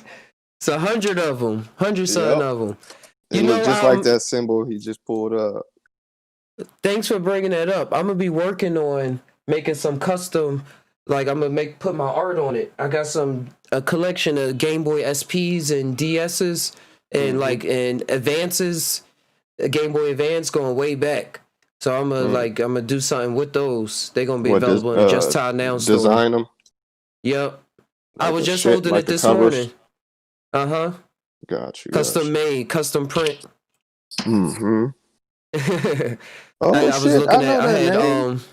I had what was in there? Pokemon Red in there. Pokemon Red. Cut it out. Still work? Where you get your fonts from, Exile? You want 10,000? I'll send you 10,000. Goddamn. Oh no, I was gonna tell you because I go to westernfonts.com. Yeah, there's a bunch of different. I'm down with typography, bro. So I've got a folder that every single thing that I've ever worked on, and then there was a font file that I found when torrents were popular. Remember, like LimeWire and BearShare? Yeah. BearShare and Lime. You want to get your motherfucking virus on your computer? You hit up LimeWire, cuz. Yeah, that you was had those files ever since? Damn, that's a while ago. The music is. I ain't got that many. I go on the fonts and like it lets you download them for free. Yeah, for sure. That's a good one. Hey, y'all. Nope, everybody just cut out. What'd you say? Oh, that seemed like everybody cut out real fast. No, I'm here. I just had to talk to my daughters. Yeah, my kids, they right here playing. See, that's crazy. Time don't exist. It's late o'clock. It's 5 o'clock over this way. Dang, it's only 2:06 over here. See what I'm saying? Yep. What time is it? Well, where you from? That's how you gotta talk on the Ty side. What time you from? Yep. What time you from? What tie you from? No, for real. I know, yeah. That's the lingo. What tie you from? They ain't gonna get it. If you ain't true fan, that's over your head right there. All the way over. Hey, you know what I'm gonna do is laugh about it. It's Whenever time. it get like that, I can't help but laugh. I'm sorry. I be trying to explain it, but I just get hit with the cosmic giggle. Yep. The True Life just posted that for the family. You see what Exile making? I see. I'm checking him out. I got it on I'm over here YouTube. Oh, okay. Yeah, that shit is dope. I'm seeing. That's what I'm watching. Watching. Man, you can do anything with that shape. Man. You got the bases down. And it all started from nothing. Yeah, we could draw that. And that's cool though. Like we start from nothing, yet we work with the algorithm. Like we start with nothing, but we work with the algorithm of the life of the child that we dealing with at the moment. The feeling, the expression, the mind thought, the thing that the gut mind that just wants to go and do this and just let's just create this, just go. No,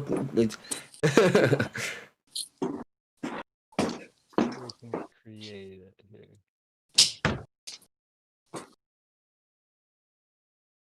So I put a central reference point.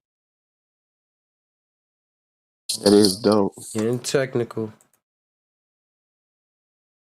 But yeah, that's what we do on the top side. We just create within the creation within creation. Bunch of scientists over here. It's always going on. Just open your eyes. It is dope. And technical. That is dope. Yeah, I need to get my laptop game up. At least.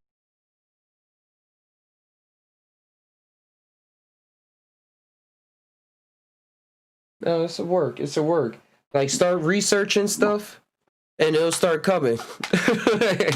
Yeah, my laptop's always getting messed up. I think I'm gonna just have to get a desktop. Desktop game. Yeah, something that don't move. Huh. That's what just happened to my sister, my girlfriend's sister. Her laptop just broke because it's being her book bag a lot. Sensitive. Fragile, I mean. Because it's a physical hard drive, and that hard drive is like a needle reading a disc. It can get damaged easily. Look into SSD drives, solid state drives. It's like a flash, like a memory card, but just a lot of space. As big as the hard drives now. Got you. Good looking. I got like 6 hard drives hooked up to my computer. I got you like a 2 boss. externals. 2 externals, a SSD, 2 old school style ones, like the one that's in the laptop and stuff, and a new one called a NVMe2, which is like it looked like a RAM chip. You ever see like RAM inside the computer? It just looks like that, and that's the hard drive. But that costs more, and my motherboard can only hold 1. So it's like really a whole bunch of configurations to the availability of it. And that thing is fast too.